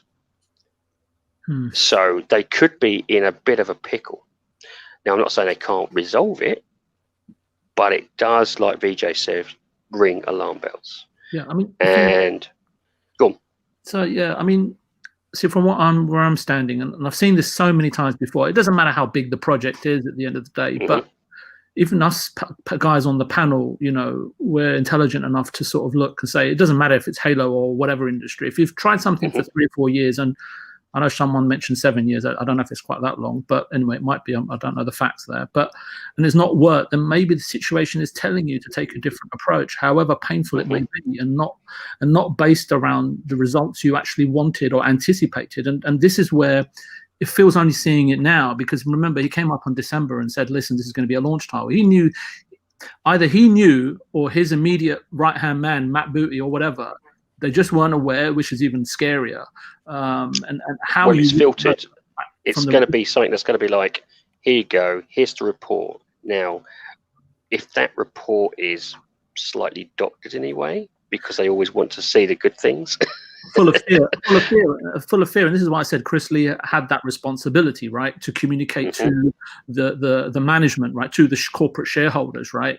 However, they need whatever they've done in July. I think the point that you're making, okay, Chris is gone, he's done the handover, but it's not just one guy that they can hand it over to. It'll be a group there as a management take responsibility, and someone's got to be able to communicate that to the board, and whatever he's being told, he needs to then be able to translate it back into developer language to the rest of the team. So, look, for me, as I said at the time, do a post-mortem. The sensible process would be to take several steps back, do a post-mortem, take out the emotion and the fear, because nobody wants to lose their job. Let's be honest, right? And let's talk about the real world. I mean, everyone can spout out from the chat and on Twitter, but let's look at it from a real world perspective. Take time to review the game technically and creatively. Once you've agreed a way forward, then clearly communicate that to the whole studio, which I think is the most important factor that I'm taking away from what you're saying, because that is where the people are, right? That's where the majority of the outcome is going to flow through from, not from some guy at the top saying make this happen, but the rest, but the 300 or 400 or 100 or 1,000 people. It's about galvanizing everyone to drive towards a single clearly defined set of goals. But as you said, if those goals are broken at the moment, then that's a completely different issue. Yeah, exactly that. And this is where it's the reason I'm coming from it is I've seen it similarly in the industry that I work through, and I could see the steps taken sound very similar to what has happened on previous projects that I've seen. And in the end, if it doesn't, it needs a little bit of a firm hand, but at the same time, they do need to not rile people to the point where this then just goes down the shitter very quickly, because it can easily do so. If you get the wrong person within these management roles, it leaves a sour taste all the way through that development team. And then it's the pressure, as you said. It's someone who needs to take on those responsibilities, and very few, as much as we'd like to say, will want to take on that role, because at the end you might get a little bit more money, but the stress, the hassle, the hours,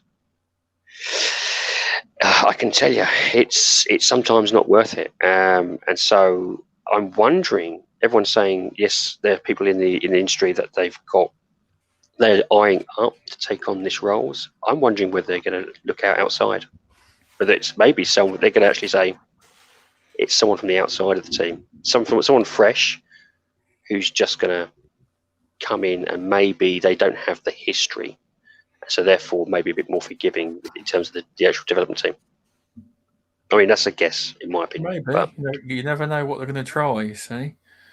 But yeah, no, it's a very, very interesting subject, and we've been having a very good conversation on it. I mean, hopefully Xbox will sort it out at the end of the game. It will come out, but I might get a bit of hate for this. I mean, I fully want it to come out. I don't think you're going to see that game. Don't hate me, chat. I think you're looking at 2022, 2023. No. Don't say it. Don't say it. I do. I'm honest. That's what I think. You will know, and this is a bit like what VJ and everyone else do. You will start to see the pattern. So the idea is probably going to be the best thing is keep an eye at the pattern of people who's first of all been announced a replacement. Yeah. In fact, that's kind of a secondary. Who's underneath them being replaced, which we're not hearing about. I mean, I did feel sorry for them because they obviously Xbox signed the deal for the Halo Infinite Monster Can deal, and obviously they paid for the deal. The cans have been made, and the cans are in the wild. I've bought a few of them. The Series X, the back of the box is Halo. Oh yeah, exactly. Yeah, that as well. Yeah. But yeah, it's been a fun topic. I've got another topic for you. Basically, the biggest game of the year has been pushed back a bit further. Cyberpunk made an official statement saying, hey, everyone, today we've decided to move the release of Cyberpunk 2077 by 21 days. The new release date is December the 10th. Most likely, there are many emotions and questions in your head. So first and foremost, please accept our humble apologies. The biggest challenge for us right now is shipping the game on current gen, next gen, and PC at the same time, which requires us to prepare and test 9 versions of it. Xbox One X compatibility on the Series S and X, PS4 and Pro, compatibility on the PS5, PC, and Stadia, while working from home. Since Cyberpunk 2077 evolved towards almost being a next generation title somewhere along the way, we need to make sure everything works well and every version runs smoothly. We are aware it might seem unrealistic when someone says that 21 days can make a difference in such a massive and complex game, but they really do. Some of you might also be wondering what this means in light of us saying we have achieved Gold Master some time ago. Passing certification or going gold means the game is ready, can be completed, and all the content in it, but it doesn't mean we'll stop working on it and raising the quality bar. On the contrary, this is a time where many improvements are being made, which will then be distributed via the Day Zero patch. This is a time period which we undercalculated. We feel we have an amazing game on our hands and are willing to make every decision, even the hardest one, if it ultimately leads to you getting a video game you'll fall in love with. Yours, and that's the statement. Right. To be honest, with games taking longer, I'm all for it. I mean, my view is I will get Cyberpunk. I need to look more into it. I'm a bit lazy at watching trailers and what new games. I just stick with what I like. Gears, for them and stuff like that. Stuff in Game Pass. And yeah, that's quite good as well. And the thing is, you're all going to hate what I'm going to say. I also believe it's not coming out this year, But what's your who should we go to? Who wants to go first on this subject? Who wants to jump in? I'll go first. I've pre-ordered the game. It doesn't bother me that it's been delayed. I'd rather have a fully working game than something really buggy. It takes as long as it takes. There's no point bringing it out too early because you'll only get bad reviews and get bashed online, ruin its reputation. You might just let it get delayed and bring out a good game. Definitely, that's what also confused me at the same time, because that's all I can say on that one. It's sorry, just something I thought of, because although they're taking extra time, I do believe that I think VJ's internet may have dropped out. He's having issues.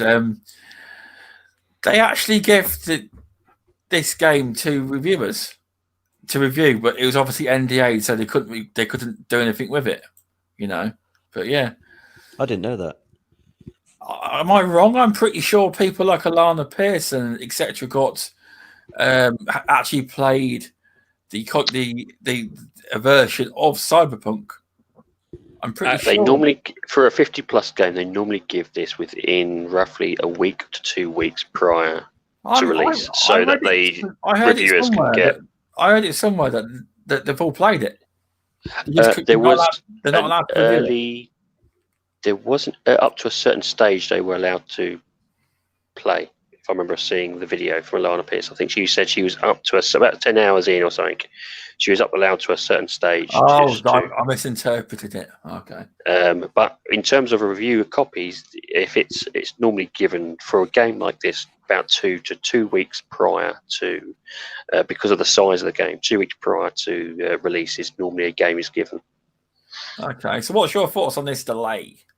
Do you think they can deliver on the date as well? The wording of their statement caught my ears really, and this was they said they underestimated the time.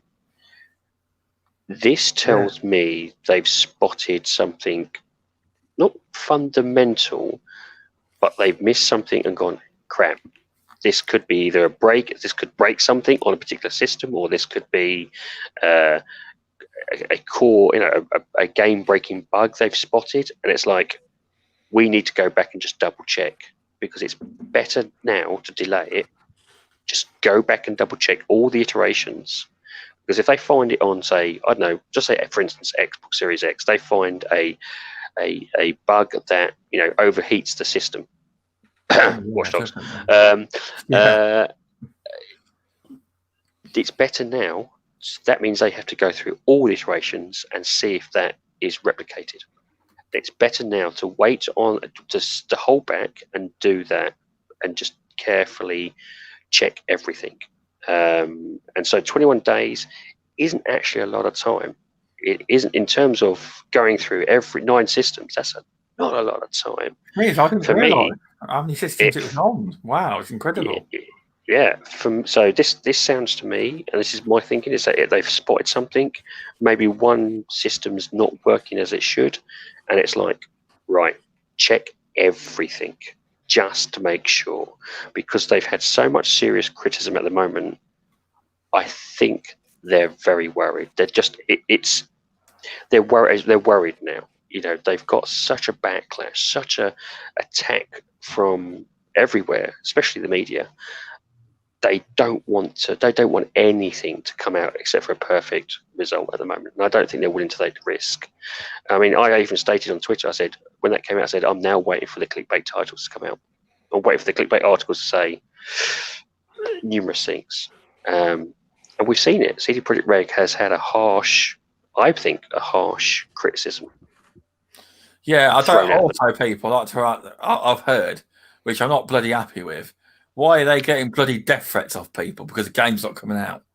I think that there is always stupid nutters out there. Teach them a lesson. I think there's stupid nutters out there. I don't think it's fair to blame all gamers or majority of gamers.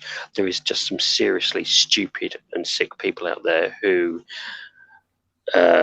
shouldn't be doing this. We know anyone. I don't think anyone in the gaming community who's got who's decent would ever accept that sort of attitude, threatening a developer for a game. No, it's just out of order, 100%.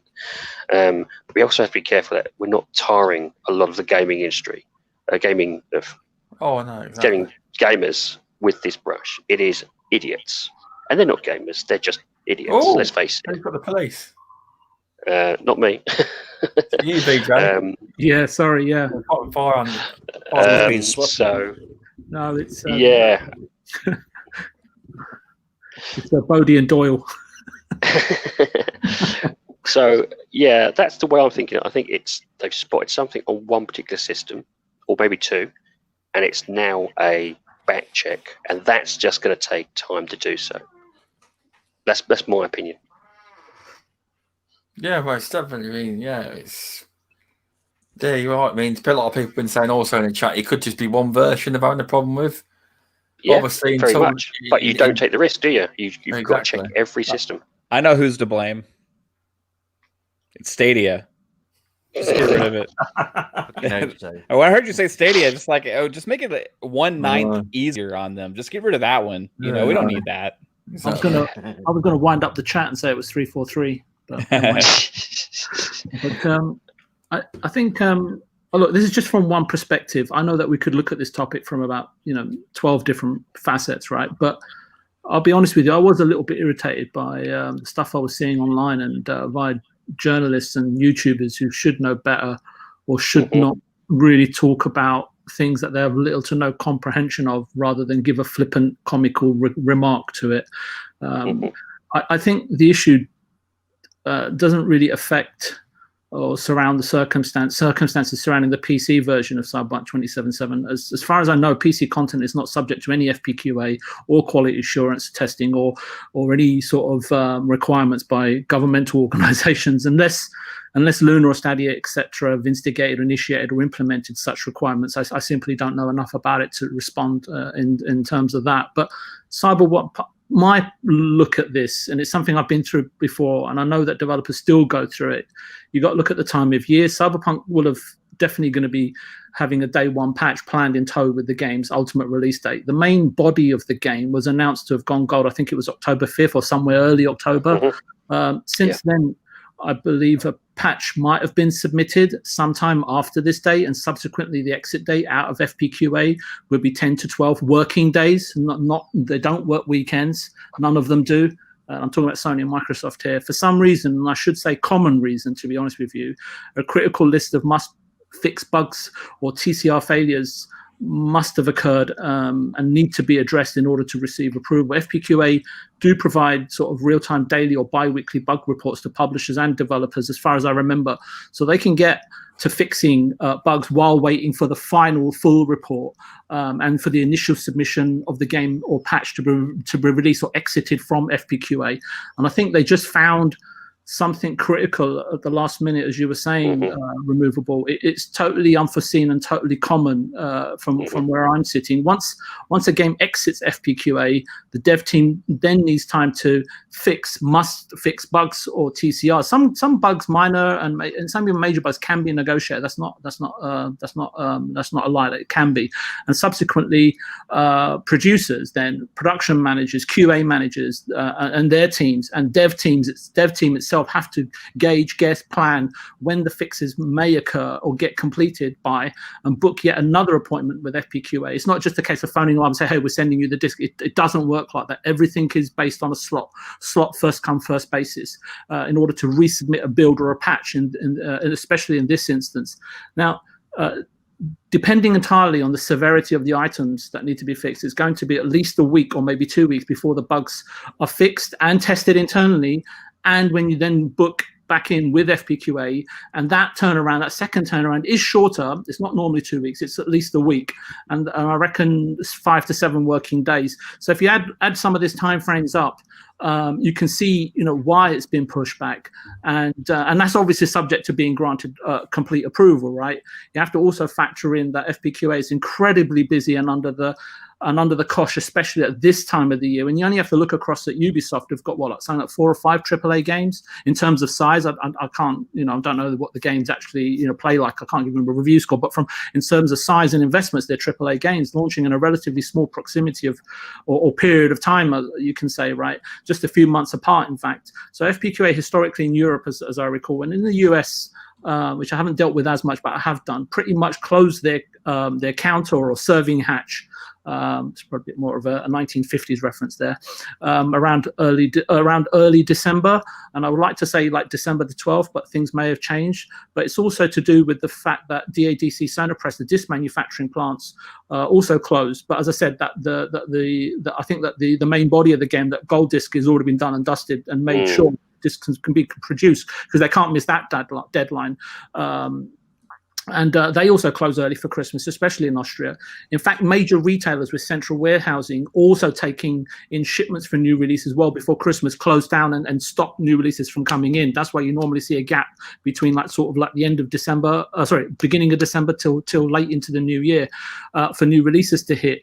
The most intriguing issue for me, and I think you've already hit this on removal, is which format are these issues occurring on? Is it a PlayStation format, Xbox format, or could it be both? I just don't have any real idea. But that's from what my personal experiences has been, as in getting a patch approved last minute to make sure that game launches. And it is a seat of your pants nightmare situation. So so that's why it hit a nerve when I read some of the stuff from Yong Ye and Jeff Grubb in particular, that I just thought, guys, okay, us panel members can have a laugh and a joke and everything about it, but with you guys, with one of them's got 1 million followers and the other one's got 50 or 60,000, I think they've got more of a responsibility, right, to act a little bit more professionally. But then again, I'm not saying that no one can have a laugh, but this is a kind of important issue and an important game for CDPR, who are akin to a national treasure, right? In post-communist Warsaw, Poland, right? Anyway, I'll stop there, Stubbs, because I know you've got to go.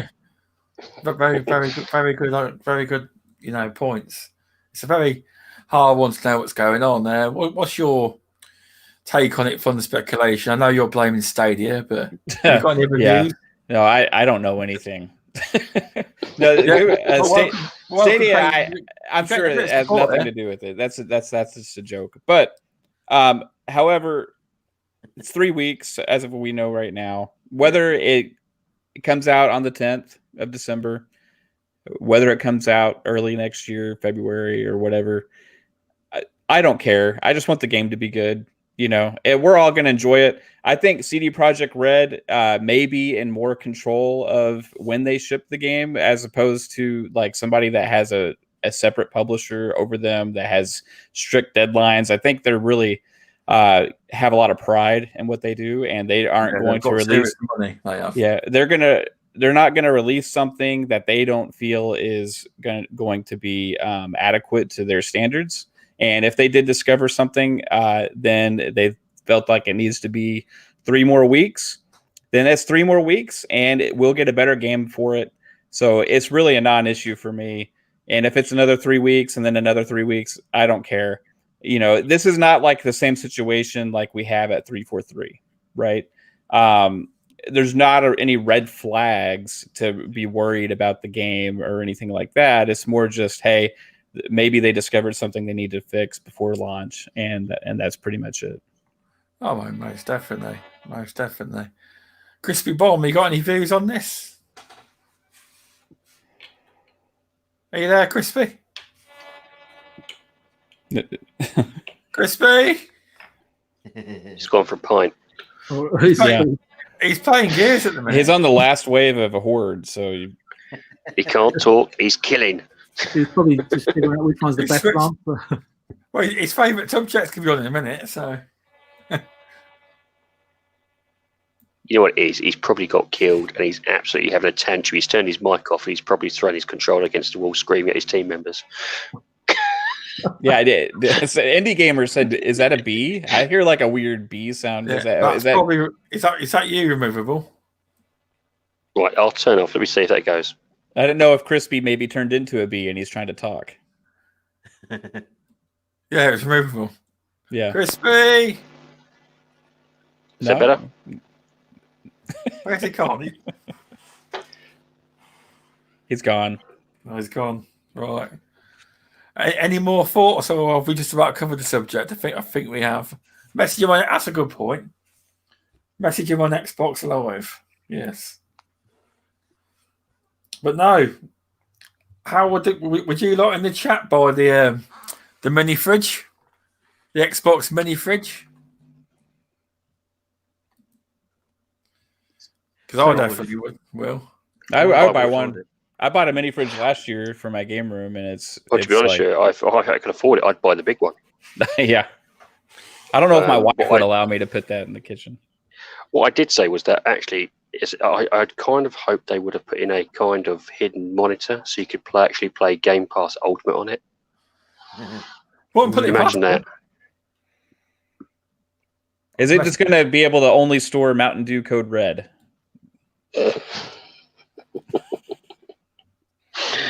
That's every time Xbox has a promotion, it's Mountain Dew Code Red. Crispy.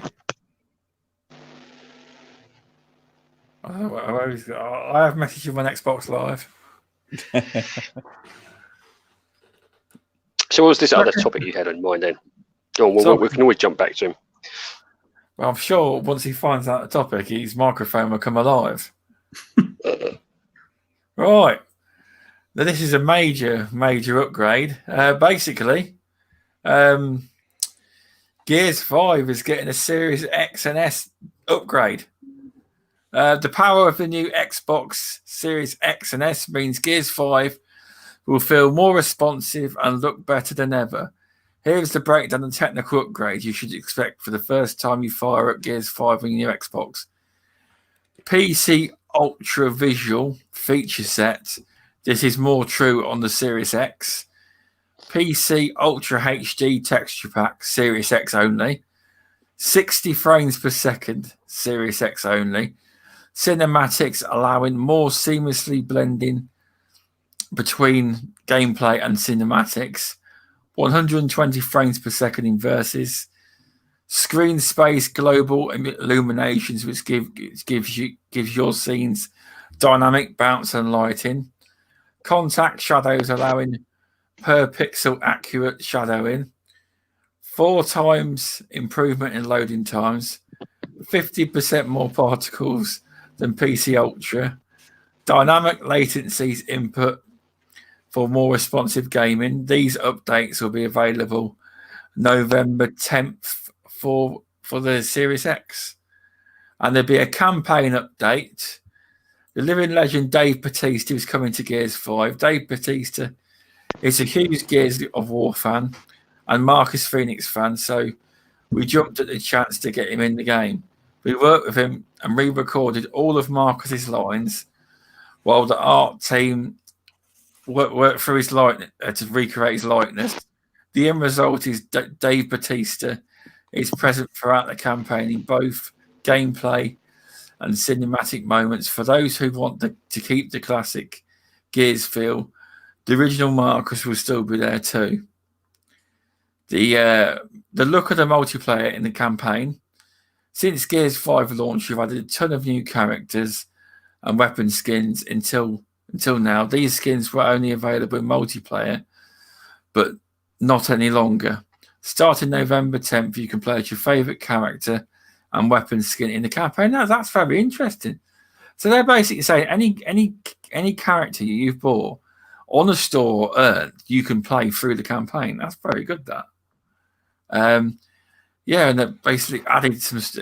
For those that think they've got what it takes, we've added 2 new modes for you. We've brought back the popular yet diabolical inconceivable mode. The hardest version of Gears 5 is here to push to your limit. And if that's not enough, Iron Man mode is there for you. It's simple, just complete campaign without... Oh, wow. Complete the campaign without dying in any difficulty. No problem, right?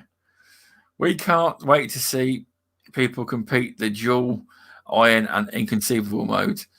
And for achievement hunters, there have been additional 5 new achievements, 95 gamer score.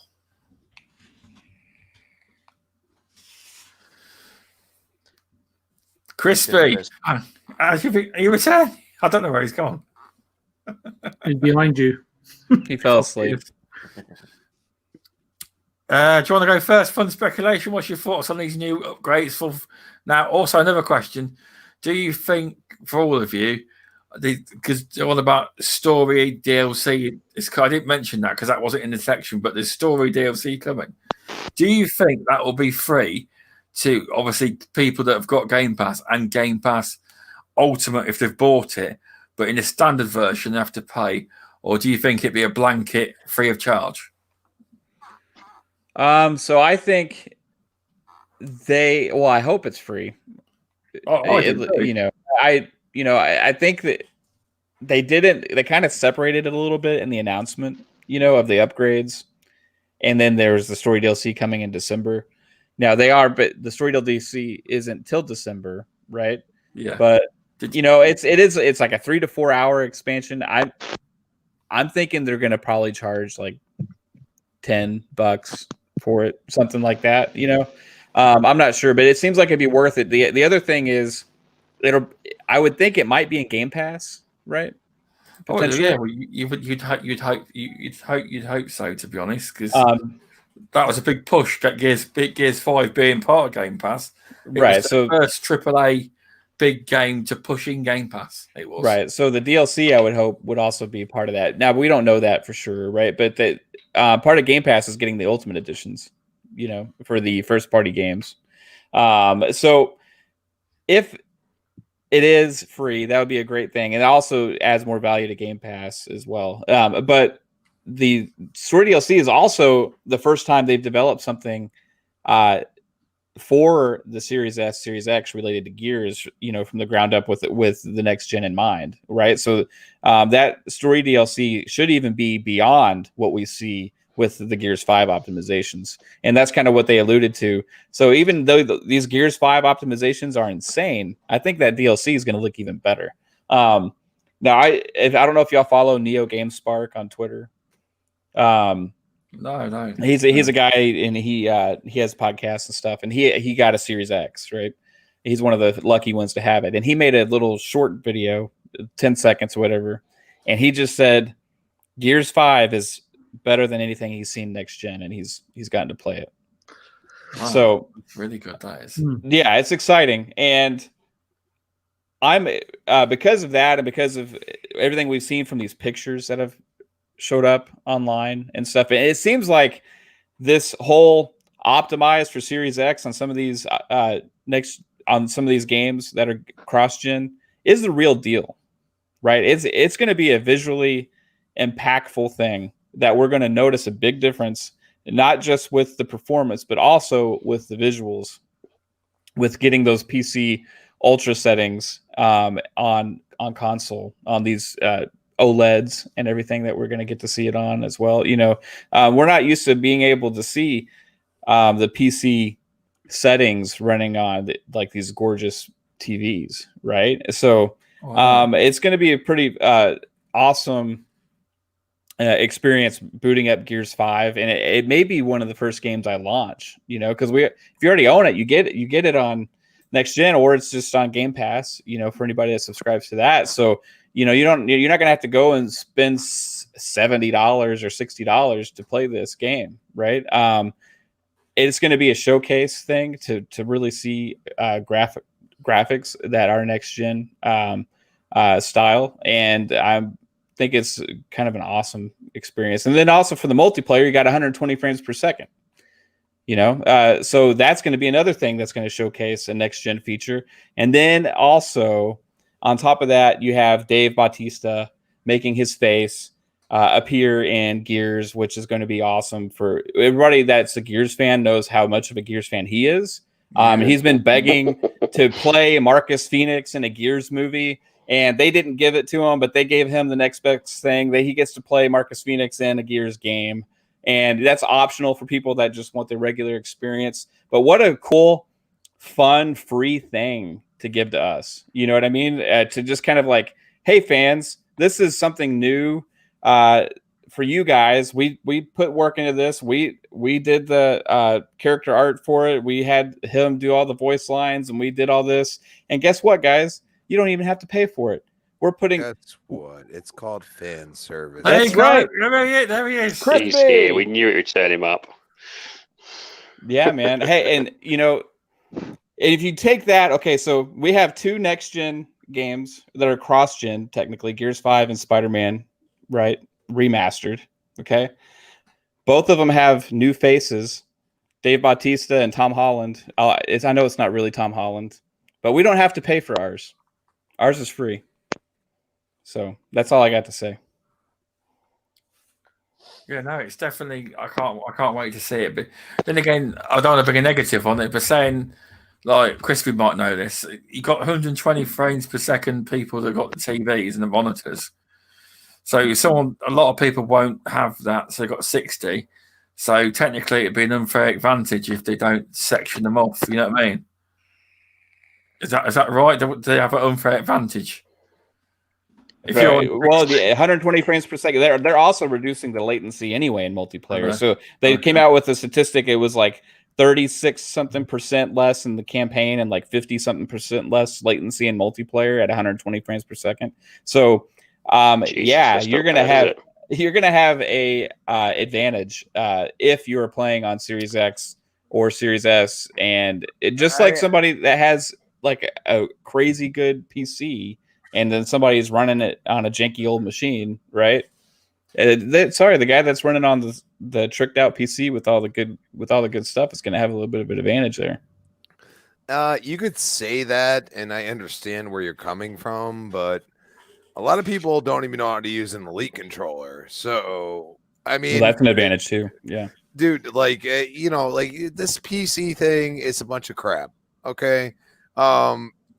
You know, you have the option, number one, okay? If you want to be that good at Gears, then go ahead and do it. But I've played many PC players that have gotten their ass handed to them, and I've laughed at them using a Elite controller, which technically PC should be way better advantage over me. So I just...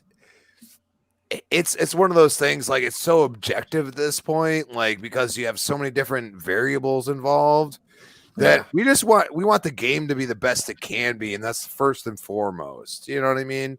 So, like, you look at what Gears has done.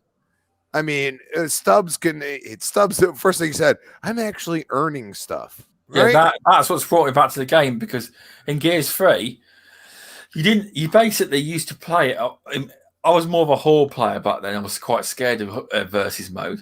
I didn't really go in it, but as you kept playing, you didn't have to think about it. As you played and you killed whoever, it just started unlocking, and technically, you got Tour of Duty in Gears 5. You don't really have to think about it because you just keep playing and it keeps unlocking you through the ranks. And you keep, like a lot of the time, you can earn 2,000 coins, 1,000 coins, gun skins. It's all stuff to keep you playing. And that's, at the minute, that's got me hooked in. Exactly what you need. But who did that for you? You know, I called that out a long time ago because, you know, I played Gears 4 and we had the loot boxes, which we didn't like. Oh, no. Okay? No. But by the time Gears 5 came out, I had almost every skin you could possibly have that wasn't purchased. You understand what I'm saying? Yeah. So they did it right in that sense, but we also called out for what they're giving us now. Like, let me have the ability to purchase what I want. So I purchased Thrashball Kate. Okay. Yeah. That cost me like 6,000 coins. All right. I'm happy with that. I will probably play with her until you bring me V-Day Sam. Not E-Day, V-Day. You know what I'm saying? You know, they're putting certain things behind a paywall, which I could completely get, but they're also giving you options. See, I don't mind that because if you're getting that much value and you're getting free stuff, you don't. If you see a skin you want and it's not in the some stuff you can't buy with the coins you earn. There's some stuff you think, well, if I'm getting all this free content grinding through, and I really want that skin, I won't mind paying it because I'm getting the value for money. Thinking they're giving me free stuff, I'll chuck a bit of money back their way. You know what I mean? That's the way I see it. You look at it this way, like the Krill Nasher. If you haven't seen that skin, I still use it because it looks so cool.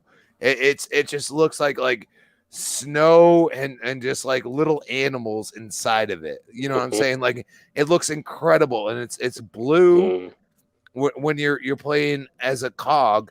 But I don't use the same ones. I have different ones now because they fixed that too, and I use different ones when I'm Swarm. So what I'm saying to you is that a lot of people don't understand that I said Rod and Ryan gotta go. As soon as Rod was announced, I said Ryan got to go too. Yeah, well, because they're not invested anymore. They've basically ran out their lifespan with Gears. They've ran out their lifespan with Gears. They don't care about it as much as someone like I do, or even Stubbs does now. Now he's back in. He's enveloped again. He's gonna go play Horde again or something. Gets a couple people involved. He's gonna play Horde again. He's gonna play multiplayer if I hit him up. You know what I mean? Obviously, we're on different time zones, and that's probably the biggest problem. But at the end of the day, your enjoyment is there again. And that's not because of Rod. That's not because of Ryan Cleveland. Two veterans at Gears, by the way. They're done with the franchise. They've had enough. They feel stale themselves, especially Ryan. I'm sure is just still heartbroken that he's not a part of this. But you see what this team that's there now that has been developed by these two guys. You have to understand, it's not like they just had this mentality to begin with. They've been enveloped into what Ryan and Rod knew, and they turned it into what they think could be the future of it. And they're starting to do that. And you have to have faith. And you know what? You can not have faith. That's fine. But I mean, we look at some of the Uncharted's before Uncharted 4 wasn't great, but people still love those games. You look at Spider-Man right now and what Miles Morales looks right now. Miles Morales looks way better. The problem is that you're trying to sell me old shit. You know what I mean? Stop trying to sell it to me. We get it for free on Xbox.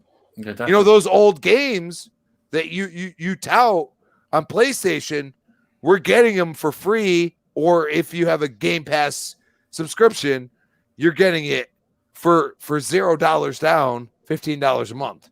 There you go. You have to understand that, like, we're seeing new things from games because clearly Game Pass has a place in this world.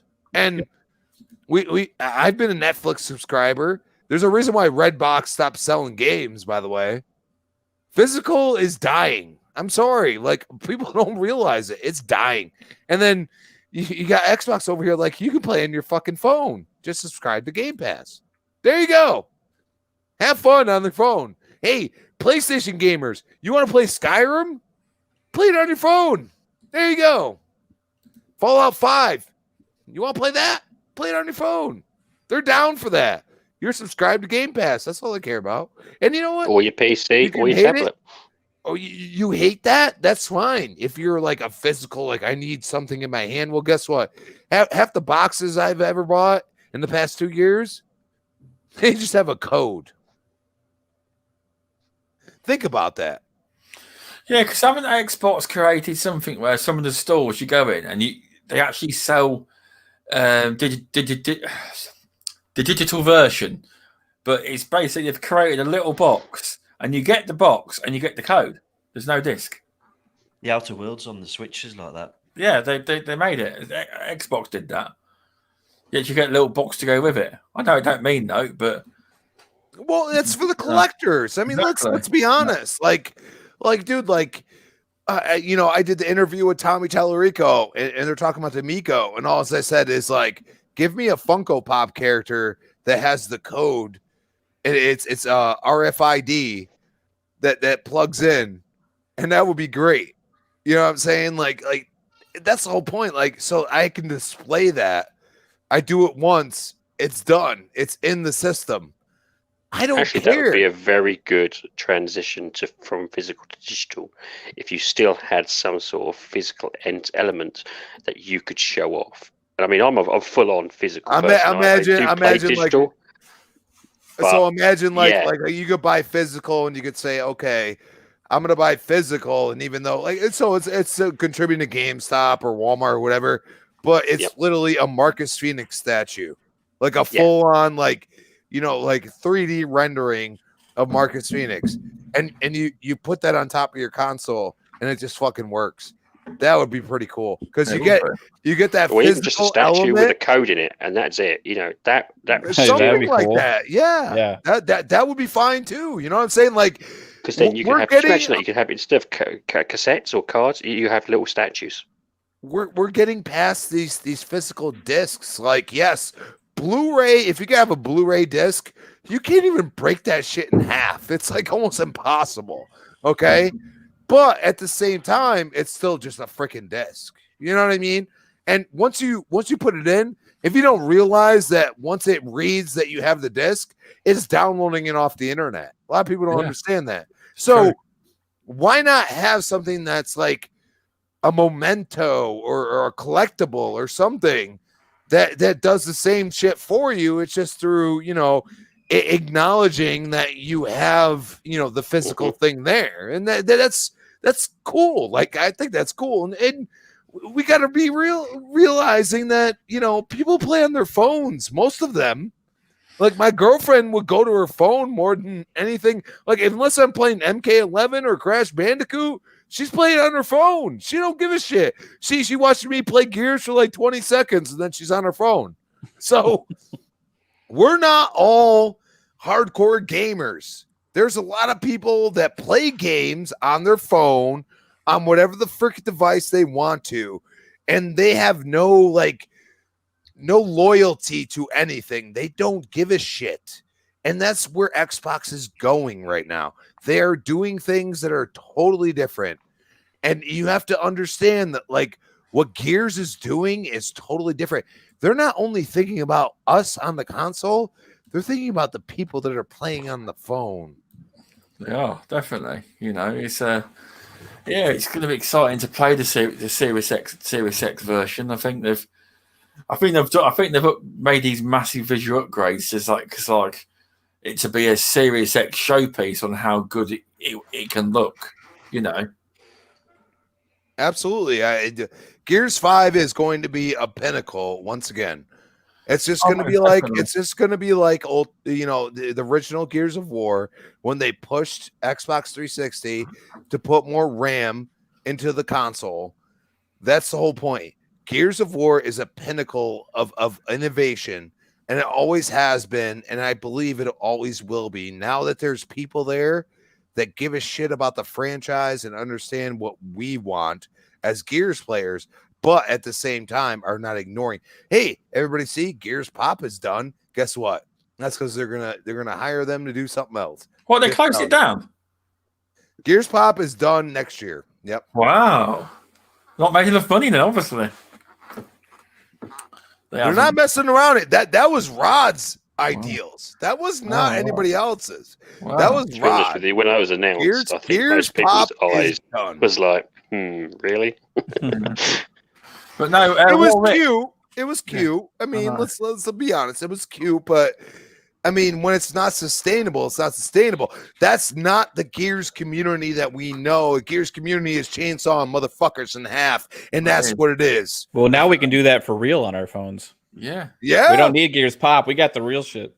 Yeah, exactly. But no, what Warwick's saying about physical, and he's right. He says once the online's gone, you can still play your game. But correct me if I'm wrong, Crispy, but I think with Gears 5, even with physical media, I'm pretty sure that the way the campaign works is you need the internet. The game doesn't work. Am I wrong? I'm pretty sure there was some talk of that at the start. The way it runs, it doesn't work without the internet. Nope. So physical media on that part won't work. Which is kind of worrying because Well, it's the same Gears 6, thing. they better not Look at do Doom that. Eternal. You have to understand that most That was a Xbox mistake. games that are first party, that are AAA, are co-op. Okay. Yeah. So they want you to be able to be included with the person that's on the internet. Okay. So they based it just like the Division or something like that. They based it on the internet. That's actually why they had so many issues. And this is from multiple people I've talked to that are literally either like even more in depth in the community than I am, or devs themselves. They screwed up because Gears 4 was actually based not online, and that was a big problem, and why Gears 5 had all those hiccups, especially when you were trying to do a lot of things within the campaign. I think that Gears was the 6, reason. They're gonna not do that online bit. That was they're gonna do online, but they're gonna do it better. Yeah. Now what I mean is the campaign part shouldn't have had the online parts needed. You should just play it, you know. Well, as it is. To my knowledge, right now, Gears 6 is on the back burner because they wanted to let it stew, and they're going to bring us Phoenix Collection first, and that's what I hope for, and that's what I think is going to happen. I hope because you have to do something to get us back to the roots again, and you know what? These new developers that are not Rod Ferguson or Ryan Cleveland need to prove themselves again. Yeah. Again, they already proved themselves once with Ultimate Edition. They need to prove themselves again without those guys involved. And I think they're going to do that. And I think they're going to show us, even with this DLC, Operation 5, I think they're going to show us what they're capable of. And the High Busters, you're going to be able to play 3-player co-op, from what I understand, on the campaign for that DLC. Definitely. Without Jackpot. Jackpot's fun. Removable. It's your favourite guy. Jackpot is going to be that's it. You've burned me. It's the one character I absolutely he's not going to play it now. No. That's it. Yes, you've lost me. Actually, just quickly on Crispy here. Am I correct in thinking Gears 5, all the previous iterations had at least 2 to 3, almost 2 DLCs? They had 3 usually. That's what I was thinking. But I kind of thought it was 2, but isn't 5 the only one that hasn't had that yet? Well, no. Technically, every operation is a different DLC. I think I think he's asking about story DLC. Story. Yes. No. The most they've ever had is 1. Yeah, 1. Yeah. For story. That's Aftermath. And then that's Judgment. What is it? Shadows. I can't remember. Ram Shadows and Aftermath on Judgment. I'm sorry. Yeah. So you've only had 1 story DLC. You're probably only going to get 1 again. You have to understand, like, dude, as this shit blows up, because it's even blowing up on my Twitter right now. You know what I mean? Like, I'm going to keep shouting this out. Like, Phoenix Collection needs to happen. I need a Gears 2 and 3 remastered. I need it. Or remade, whatever the hell you want to do with it. But make it happen. Like, That's the whole point. Like, and I know the coalition, well, what they've done in a period of time, you know, to up-res, to up-frame, to do everything. Like, this is all PC-based shit. Like, they are capable of doing this within a year. I know they are. So, to be honest with you, I make think it Chris would go happen. for the Phoenix edition fridge. Let's face it. Well, That would be I nice. said I want the Series X fridge, but even though it doesn't, I can't even see the freezer. Where's the freezer at? I How did the fuck spot am I going to that. use that? Like, it was full fridge and no freezer. And I'm like going, okay. So that's going to go in the basement and just fill with beer. That's it. There you go. There's going to be no frozen pizzas in there because it doesn't look like there's a freezer. No. Also, did you see the thickness of that door? No. Well, I just heard it go, yeah, like you know. But to be honest, the new thickness Xbox. of that door was like, holy Jesus! Well, all you Christ. gotta do is take the drawers out, go in there if the No, fucking, the drawer, the bombs door. come off. No, the door. Like you take everything out. You go in there, and then when the bombs drop and everybody's gonna die, you're good. Indiana Jones. It's the Indiana Jones fridge. But yeah, I mean, you gotta love what they're doing. I mean, you can sit there and hate Gears and say it's just another Gears. Well, guess what? You're about to get just another freaking Horizon Zero Dawn 2. You're gonna get another freaking Spider-Man. You're gonna get another God of War. And then when we get to the third and fourth iteration, even though God of War is on its 10th at this point, like, come on, bro. Like, dude, have that same energy. Understand that certain people love certain games, just like people that love God of War. I'm fine with that. I don't give a shit. That's not the first game I'm playing. First game I'm playing when I get PS4 is Ghost of Tsushima, because that reminds me of Tenchu, reminds me of all kinds of wild games. This is it. I want Tenchu. Why don't they bring that bloody side back? I want Tenchu. Give me that. And also Killzone. Give me Killzone. Yeah, There's Killzone 1 and 2 so were many good games. franchises that Yeah, should be definitely. brought back. Yeah, Warwick's got a question here, and I can answer it. Quick question: what would you do if they released the Phoenix Collection on PC only and not the Xbox? No, they now for now on they are releasing all first-party games on Xbox, and they've announced that they're all going to PC too. So there's your answer. It wouldn't happen. But let's get a fresh perspective on this, because I know there's a man on the panel that's eager to get a Series X and eager to try out Gears 5 for the first time. Hello, VJ. What's your thoughts on Gears 5? These upgrades. What I can tell you, I was a big Gears fan when I left England. I left England for about 5 years. I went to Asia. The first thing I did, a friend of mine wanted to try Gears as well, so I bought 2 Xbox 360s from a place called the Golden Center, and 2 copies of, I don't know if it was Gears 2 and 3 or 3 and 4. I can't remember. I think it might have been 2 and 3. It was a while 2 ago. and 3 was it? Yeah.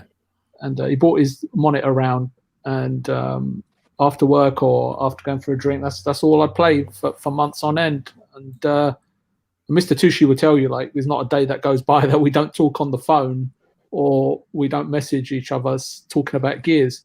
Now, I haven't played Gears 5, and I've seen people say it's this, it's that, and the other, but to me, it looks incredibly beautiful, and it seems to capture the essence of those previous great games, even though they were made by a different team, and the IP was purchased by Microsoft, and now it's made by a different team. And there's absolutely nothing wrong with it. I think the Xbox know and are well aware that they don't have a stellar new IP to launch the Series X with, and I think that's partly why we're seeing stuff heavily sort of geared around Halo and Gears of War right now. Correct me if I'm wrong, panel, because I'm not as informed. As not wrong. There isn't really anything. Yeah. So yeah. Game Pass goes so far. It is a fantastic deal, and I'll obviously be getting it because there's so many games on there, and with the EA Plus adding. I mean, Crispy was talking about games that you love, and I can't wait to access Mass Effect, because that was another amazing game that I again was on the Xbox 360. and I couldn't stop playing it. And I played all 3 on there, especially when you could carry your saves forward right into the next games. I know there were like token upgrades and token sort of materials and stuff like that you could get in coins and stuff, and that was fine. But it was just the premise of it and being able to do that kept me in the ecosystem, right, with Xbox 360. And there are a few interesting IPs surrounding the launch of the Series X, and I kind of a little bit worried about the unwarranted focus and pressure that is being applied to, say, the Medium, for example. And I'm hoping it's still coming out in December. I just see the month. I don't see the date, and I worry that's a little bit unfair, right? We're in a situation of focusing on this exclusive, and I see a lot of expectations, and I'm just worried that, you know, like we praise some games and raise the bar really high in our minds, and if the Medium fails to reach those heights of expectations, the game will suffer due to no fault of its own, because it is what it is, right? Gears of War is all, and Halo, and I know Mr. Tushi's going to beat me up if I don't mention Forza. It's they're all incredibly newsworthy items, right? Playground Games is one of my favorite studios, and something, and a lot of the good guys that were at Codemasters in Leamington Spa, and you guys probably should know that Playground Games is in Leamington Spa as well, so you know where a lot of the talent has gone. And especially when the brothers were bought out, right? The studio hasn't been the same, right, without their leadership. And so for Xbox, I mean, Gears of War is a newsworthy item, as I was saying, and something that Xbox fans, you know, will get out of bed for, make a cup of tea, put the toast and butter around, or marmalade, if you prefer, themselves up, right, for anything, right, in terms of Gears, and they'll get excited about it. For me, the features I can't comment on, because I see them and I read them, and I didn't see any sort of story-driven content. I don't know if that's something that's coming. Sorry? The Hive Busters content's coming. Is that an actual, like, a playable part of the campaign or something? Is it, or I just didn't know if there's any story narrative being bolted on. I didn't see that. Can you help on that? Is it? It hasn't been fully explained. Because I'll tell you what I saw. I just saw skins, something to do with Mutator's big head mode, new achievements and skins. Is online, online modes. That is Mutators. Yeah. So when I read it, the features for me didn't sort of like downgrade or improve my overall excitement or exactly or because you're going in fresh. You've not played any of it, so it's exactly. Yeah, exactly. So my level of experience engagement that I'm anticipating with Gears has not moved. Right, the needle's not moved at all. But for me, it's a smart way to focus, maintain, and retain the public's eye and ears, and generally focus people's emotions on the Gears of War franchise, and in particular Gears 5. And someone mentioned Ghost of Tsushima, and I'm playing that at the moment, and I'm glad to see Ghost of Tsushima got the Tsushima Legends and New Game Plus, which consists of story raids and survival missions, along with some co-op multiplayer. It was totally unexpected, but a much appreciated update nonetheless. And I hope I feel. Well, they've done the same thing for Sekiro as well, haven't they? I haven't seen the Sekiro one, but I'm hoping that these new updates and additions that they're offering for Gears 5 have the same sort of effect, right? That I'm having with obviously experiencing with Ghost of Tsushima. But yeah, I don't know about Tenchu though. No, just kidding. But yeah, that's someone who hasn't played. That's my perspective from someone who hasn't played it. No, fair enough. No, it's good to hear. I can't wait to play Gears 5 alongside you. It's just that I'm worried that I might have, because I know it's like some almost on a fanatic level, right? Some of these IPs that people love, right? I mean, I'll get upset when people mock Alex Kidd on the Monster system. I love that game, and Monster World. But anyway, yeah, it's all good. Have you got any thoughts, Mav, on the Gears 5 upgrades? Well, you did already go to me once on this, but I'll cover it again if you would like. No, sorry, I forgot. I get excited about talking about Gears of War. So no, but I will say this: where it was, we've seen so much put into Gears 5 with the optimizations, right? And that we're all excited for. Now, another game that they said is getting all optimized and stuff, and it's first party, but they haven't really shown us what that is Forza Horizon 4, right? Yeah, so. True. I'm wondering if soon between now and launch, at some point, we'll actually see what some of that is. And I'm wondering if maybe they put even if they put half as much effort into updating Forza Horizon 4 with some of the settings and making it optimized as they did Gears 5, I think we're in for a treat. So, most definitely. I'm thanks for coming, everyone. I'm going to wrap the show up now because I know Mr. Tushi's got to go up at 4 in the morning. He's got to be off. He has. So yeah, I do get you are right. Stubbs in a sweet shop with Gears. Hello, indie gamer. Yeah, it's been interesting. Thanks for coming on, everyone, and everyone stopping by the chat. Thanks, Crispy Bomb. Are you there or are you gone again? I am here. Yes. Yeah, thanks for stopping by, mate. I appreciate your perspective. A lot of people realise that when I talk about Gears, because I forgot I asked Mav, because I do enjoy talking about Gears when I get a chance to. Now I'm passionate about Gears again. That's all I think about. So it's I exciting, gave you a man. boner. Yeah, there you go. A Gears boner. now you're going to get up for the podcast and you're going to go play with your Lancer. Do you want to tell people where they can find the Crispy? Every podcast in the land. Well, you can find me playing Gears as usual. I mean, that's what I do. It's Gears and MK. I have trouble figuring out which one I'm going to play at a certain night.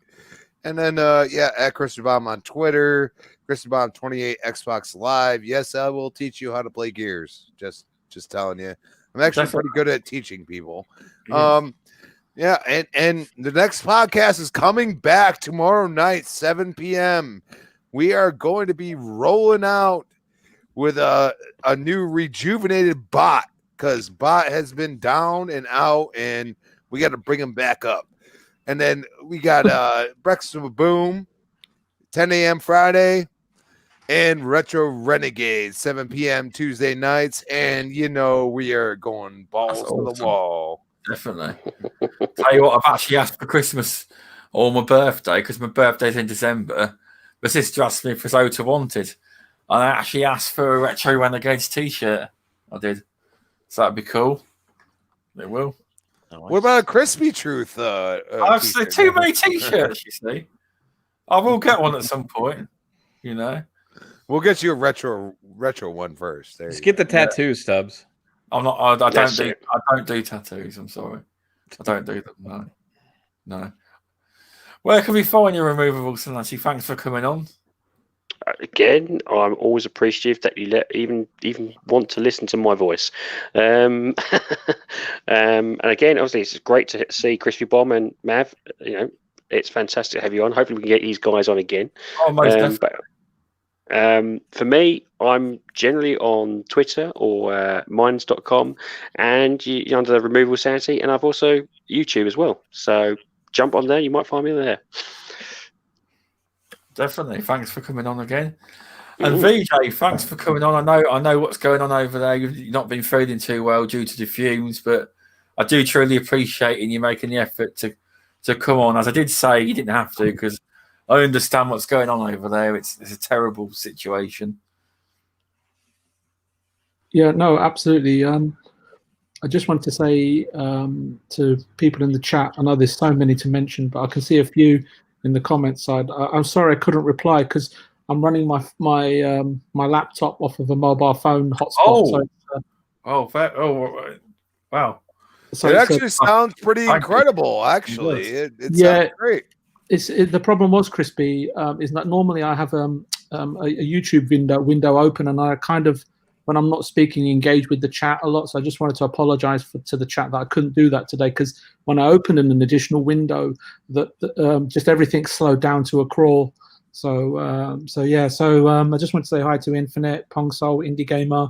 I think Dazrus was there, Warwick, and so on and so forth, and Mr. Tushi's in the chat. But and thanks to Mav for coming on. It was good to chat to you again, Crispy. It's been a long time. And I know we're on different Boom shows, but I know that sometimes we cross over on special weeks, and no doubt during the launch week we'll probably catch each other again on one of the shows. And cheers, bro, and be safe, man. That's all I could say. No, I appreciate it, and thanks for having me on, Stubbs. And I really appreciate it. No, thank you for agreeing to come on again. I do. Mr. Tushi, thanks for coming on, and I'll let you go as quick as possible because I know you've got to go to bed. Got to be up early. No rush. Oh, another hour then, shall we? He's got to go whack off real quick. There you go. You got to close off by telling us how you feel about Gears. Oh yeah, you can do. I just thought you mean Messi saying I got to go quickly, so you can finish your final thoughts on it. Sure. I just can't wait till lunch day. I get to try a new shiny GEARS5, and I'm doing it co-op with VJ on launch day, so it's going to be a great day. Yep. Yeah, it's going to be good. You've got the week off work, or is it 2 weeks you got off? I booked a week off. Oh, you might need 2 weeks, because I'm crap at games. Carry you through it. Hey, those new load times, so you'll respawn quickly. Tyson, though, I put the campaign on insane, and I couldn't even get past it. I couldn't even get past the first. I couldn't get past the first level on it. It's that hard. Yep. I already know. I won't even play that shit on insane. Look at me. Oh my god. Yeah, no, it's crazy. It is. So yeah.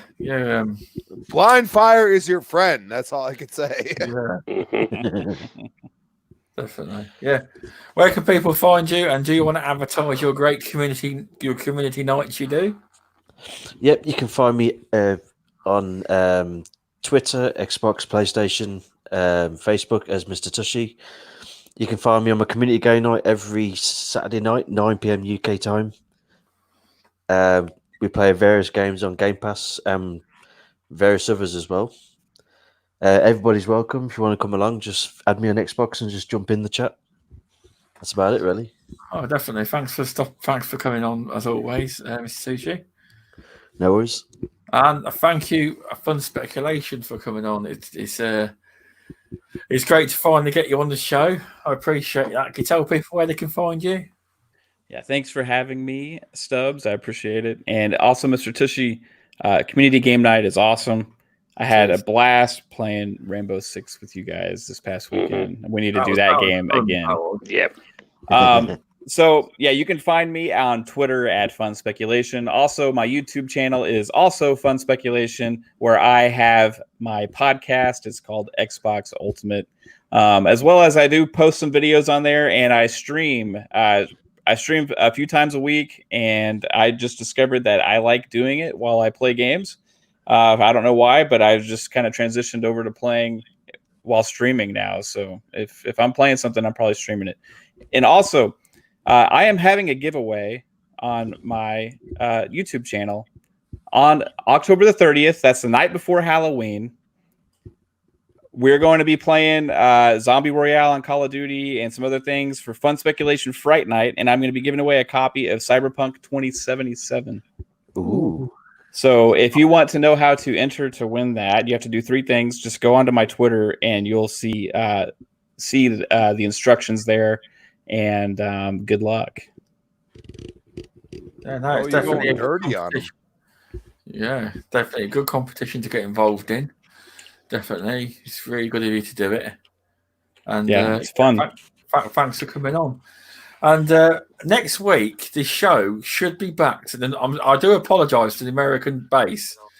The clocks have changed here; they've gone back. But what it's meant is, instead of it being at 5 p.m. EST in America, it's 6 p.m. EST. And unfortunately, I've actually clashed with Gaming Beyond the Box as well. That's why the numbers went down a bit because of the time difference. But as of the 1st of November, apparently the time zones realign again. They do. Just a bit unfortunate. That's what's happened. That's weird.